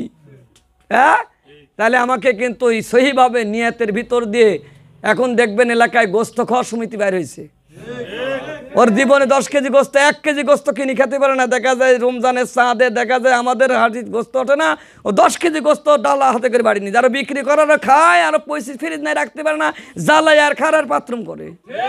কথা কেন কেন? তাহলে ও ভ্যান চালাচ্ছে, রমজানে ঈদে গোস্ত কিনতে পারবে না, তাই ও সমিতি গঠন করি 10 কেজি গোস্ত খাচ্ছে, 10,000 টাকা জমা করছে, কইরি খাচ্ছে, আরো ভাগ করে দিচ্ছে, আরো বিক্রি করতেছে। তা আপনি আপনার পীরের দরবারে ওরস হবে, আপনার লজ্জা করে না যে একটা কৌটা বা নজরের বক্স তৈরি করা, যে আমি একবারে পারবো না, ওইটা আমি ভাঙি 2,000 টাকা মুরব্বির কাছে দিয়ে আসবো? কথা কয় না কে? ও বাবা, তার কত শিখাবো আপনারে? হ্যাঁ, এগুলা সবেন আপনি একটা কর্ম করতেছেন, ভিতরে দেখবেন 1 টাকা হলো ঠুই দেবেন, যে আমার পিরিয়ডের খেদমত, এটি নজর রাখি দেন। আপনি ভাঙবেন 2 দিন আগে ভাঙে দেখবেন ওতে 5,000 7,000 হয়ে গেছে, আপনি ওই টাকাটা নিয়ে মরবেন, আপনি কষ্ট পাবেন না, আপনার ব্যাঘাতও ঘটবে না, আপনার মনটা আরো বড় হবে। এই নজরের সিস্টেম চালু করেন নিজের বাড়িতে, নিজের মিনি ব্যাংক, ছোট ছোট ব্যাংক, মাটির ব্যাংক, ওইটি তৈরি করে রাখবেন, নজর বা খেদমত রাখি দেন, দেখবেন যে আপনার মনটাও তাজা থাকবে। আপনি 2,000 হবে, পরবর্তী অনুষ্ঠানে মনে হবে যে আমি মুজাদ্দেদ 3,000 করবো, বাড়তি থাকবে। এগুলো সিস্টেম আর কৌশল। এটা হেকমত আর কি কৌশলের ভিতরে যাবে। কিন্তু একবারে যখন আমাদের চাপ আসবে, যে অনুষ্ঠানে ব্যাপক চাপ, এখন কিন্তু আমার সংসারও দেখা লাগবে, বেটা বেটির লেখাপড়াও দেখা লাগবে, বছরের শেষ, যাদের ছেলেপেলে লেখাপড়া করে খুব পেরেশানির মধ্যে থাকে, স্কুল ড্রেস, পোশাক আশাক, বই পুস্তক, প্রাইভেট বেতন, খুব পেরেশান, তারপরও পীরের দরবার। তাহলে আমি যদি এই সিস্টেমটা চালু করে আজকের থেকেই, তাহলে দেখবেন ওই চাপটা আমার ভিতরে আসবে না। ঠিক না ভাই? এই জন্য আমি আপনাদের বলবো ভাইজান, আমরা সবাই বুঝি, কেউ কিন্তু অবুঝ না। বুঝতো না আবু জাহেল? বুঝতো না কে? আবু জাহেল এত বুঝাইছে, তারপরও শেষ সময় রাতের অন্ধকারে কইছে, চাচা পৃথিবীর সব ঘুমায় গেছে, কানের গড়ে যদি মুখ লাগে খেলে একবার বলেন লা ইলাহা ইল্লাল্লাহ মুহাম্মাদুর রাসূলুল্লাহ, আসমান জমিন সাক্ষী, কারণ লাগবে না, আমি আপনাকে রেখে জান্নাতে যাব না। আবু জাহেল কি কইছে? যে ভাতিরা, যে জীবনে মানলাম নাই, মরার সময় কালেমা পড়বো রাতের অন্ধকারে, কাপুরুষের মতো, যা পারা বাড়িতে। কথা কয় না কেন? তাহলে বেঈমান হয়ে মরছে। দেখেন এখন বাংলার না তামাম পৃথিবীর হাজিরা যায়, তার মুখ ভরি পায়খানা করে, 2,000টা বাথরুমে হাজিরা মানে পায়খানা করে এসছে, হাজির বাড়ি, ঠিক না? অথচ হাবশি বেলাল কিছু জানতো না, উনি জানে আমার রসুল যেটা বলে এটাই ইবাদত, আমার নবীজি যেটা বলতেছেন এটাই আমার জন্য হুকুম, আমার রসুল যেটা বললে ইবাদত হয়, যেটা না করলে হারাম হয়, যেটা হা বললে হালাল হয়, এটাই ইবাদত। আমার পীর যেটা বললে তরিকা হয়, যেটা না বললে নাজায়েজ হয়, যেটা বলে ইমান তাজা হয়, যেটা নাকি ইমান মরে যায়, এইটাই তুই ভাব। এই আদেশটুকু মেনে চললেই কিন্তু কামিয়াব। আর আমরা কারোর সাথে কারোর হিংসার দরকার নাই, আমরা সকলকে মহব্বতের চোখে দেখব। আমরা সকলকে কি, কে কোন মুরব্বীর সাথে যাচ্ছে, সব মুরব্বীর কাজ করুক, কিন্তু নিসবত তো একটাই, পীর একজনই। আমরা ওই পীরের দিকে তাকায় সবার সঙ্গে প্রেম বিলাবো, মহব্বত বিলাবো, কিন্তু কোনো মুরব্বী জাকেরকে আমরা খাটো চোখে দেখবো না। নিসবতে খাটো কিছু না, সব জাকেররা সমান। আমি যখন আপনার সঙ্গে মুসাফা করব, তখন দেখবো আপনি কালবে যে পীরকে স্মরণ করছেন, আমি একই পীরকে কার স্মরণ করতেছি। আমি যদি আপনার সঙ্গে বিরোধিতা করি, তাহলে বুঝবো যে আমি আমার পীরের সাথে আমি নিজেই বিরোধিতা করতেছি। কথা কয় না কেন? কারণ উনি যার কল্পনা জল্পনা করতেছেন, জপনেওয়ালা ইবাদত করতেছেন, আমার মধ্যে উনি বিরাজ করতেছে। তাহলে পীরের বাদী হইলে মুরিদ দেহ থাবড়া ইবাদত করে জান্নাতে যাবে না। কথা কয় না কেন? তাহলে আমরা একে অপরের কাছে মহব্বত পয়দা করব, এলাকার মধ্যে তরিকার কাজ করব, নজর খেদমতের হাতটা একটু প্রসার করব, বড় করব, আর নিজ নিজ এলাকায় গাড়ি করব। যে যে এলাকাগুলো দুর্বল আছে জেলা মুরব্বীর সাথে আলোচনা করবেন, প্রয়োজনে আমরা সেখানে মুভ করব, যাব সেখানে বসবো, উঠোন বৈঠক দেন, ভুটি বৈঠক দেন, ঘরে বৈঠক দেন, চা স্টলের বৈঠক দেন, যাব। বড় কষ্ট লাগে এলাকায় গেলে, যাকেদের বসার জায়গা নাই, চা স্টল নিয়ে যাই তরিকা শোনাই। আরে কামার দোকানে কোরআন পড়লে থেকে আল্লাহ কবুল করে নাকি? কথা কয় না কেন? কামার দোকানে তো কামার পিঠে এখন কোরআন পড়ি লাভ কি? তাহলে তুমি যে দেশ বস চলতেছো, যে ইসলাম করতেছো, তোমার কি একটু বসার জায়গা হয় না? তোমার কি ভিটি বাড়িতে একটু জাকেতদের বসার জন্য বৈঠক কানা হয় না? সপ্তাহে বসেন, মাসে বলেন, 15 দিন পর বসেন, 20 দিন পর একদিন বসেন, প্রেম নিবেদন করেন, দেখবেন চোরেরও কিন্তু গোপন বৈঠক কানা থাকে। ওই বাগানে আসিস, কাম হবি, দেখবে সব চোরগুলো এক জায়গায়। বাবা খররা কয় মাল নিয়ে আসবো, তোরা রেডি থাকে, সব আদবে বেশি খাবো। ওদের ভিতরে যাদব রে ভাই, একজন বাসি বানায়, একজন কাটে, একজন চাটনি করে, শত পাখির মতো বসে থাকে, খাই আবার 3 ঘন্টা ঝিম পাড়ে, কোনো খবর থাকে না ওদের। এদের ভিতরে আদব থাকলে আমাদের মধ্যে আদব নাই, কে বুঝে আসে না। যতক্ষণ বলো না তুমি খাও না, আল্লাহর কিনে খাইনি। কিন্তু আমি বলতেছি যে এইগুলোর অভাব কেন আমাদের মধ্যে, ঠিক না ভাইরা আমার? যাই হোক, ওয়াজ অনেক কিছু বলে ফেললাম। আল্লাহ তাআলা আমাদের সকলকে হেফাজত করুক, আল্লাহ মাফ করুক। আর দাওয়াতপত্রটা খুব মহব্বতে নেবেন, পারিতপক্ষে দাওয়াতপত্রটা নজর দিবেন, যতটুকু পারেন উপস্থিতভাবে পারলে দেবেন, না হলে দাওয়াতপত্র নেওয়ার সময় দিলে দিলে নিয়ত করবেন যে একটা নজরানা আমি রাখলাম, এটা আমি মুরব্বির কাছে পৌঁছাই দিব, দেখবেন আপনার ফায়েজ পেতে থাকবেন। সব জায়গায় দাওয়াত যেভাবে দাওয়াতপত্র যেভাবে বিলি করবেন, আমি আগেই বলে আসছি কীভাবে বিলি করা লাগবে, কীভাবে দাওয়াত পোস্টার দেবেন, এভাবে করবেন। রাজি আছেন না ভাই? আমরা সবাই যেন পীর কদমে থেকে 25 তারিখের অনুষ্ঠান ধুমধামের সহিত বিগত 4 বছরের প্রোগ্রাম যারা সুন্দর ভাষায় করতে পারি, আল্লাহ আমাদের সকলকে কবুল করেন, জোরে কোন আমিন। একটু মিলাদ পড়ে একটু দোয়া করা লাগে, মুরব্বী কই একটু আমরা মিলাদ পড়ে দোয়া করি, তারপর আমরা নিজ নিজ মুরব্বী দাওয়াতপত্র দিবেন, আমরা মহব্বতের নিজ নিজ কায়দায় নিয়ে যেভাবে সিস্টেমগুলো বললাম ওইভাবে আমরা একটু কাজ করি। আল্লাহুম্মা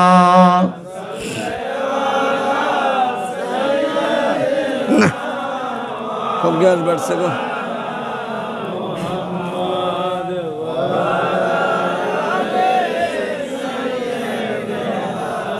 মাওলানা কোথায় রইলেন প্রাণের নবীজি আমাদের কাছড়িয়া, আপনি বিহনে কি লাভ হবে এই ধারার বুকে বসিয়া। আল্লাহ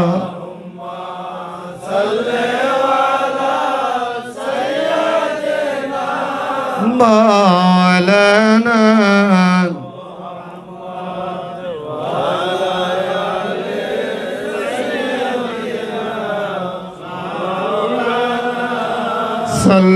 সাল্লাল্লাহু আলাইহি সাল্লাল্লাহু আলাইহি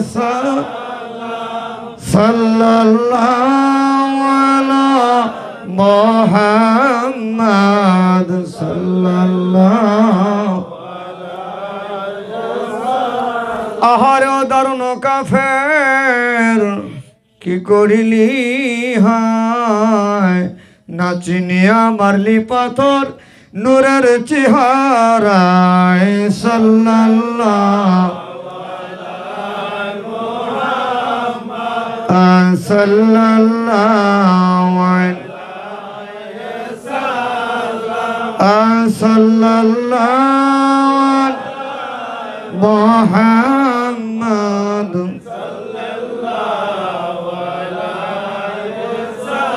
গেলেন নবী তায়েফে, পাথর মারলো কাফেরে, বালুকদা আটকে যায় রক্তির দ্বারে। সাল্লাল্লাহু মুহাম্মদ সাল্লাল্লাহু সাল্লাল্লাহু আলা মুহাম্মদ সাল্লাল্লাহু পড়ামি ভাই সকল সকলে নামাজের কাঁধে বসে যান, নদী ভাই কালবে ডুবে যান, সকলে নামাজের কাঁধে বসে নদী ভাই কালবে খেয়াল করে আপন আপন শেখের কদম জড়িয়ে ধরে বাৎসরিক পুরুষ মুবারক ফায়দ রহমত ভিক্ষা নিয়া মন আল্লাহকে একটু প্রাণ ভরে ডাকনে স্মেজাত আল্লাহ আল্লাহ।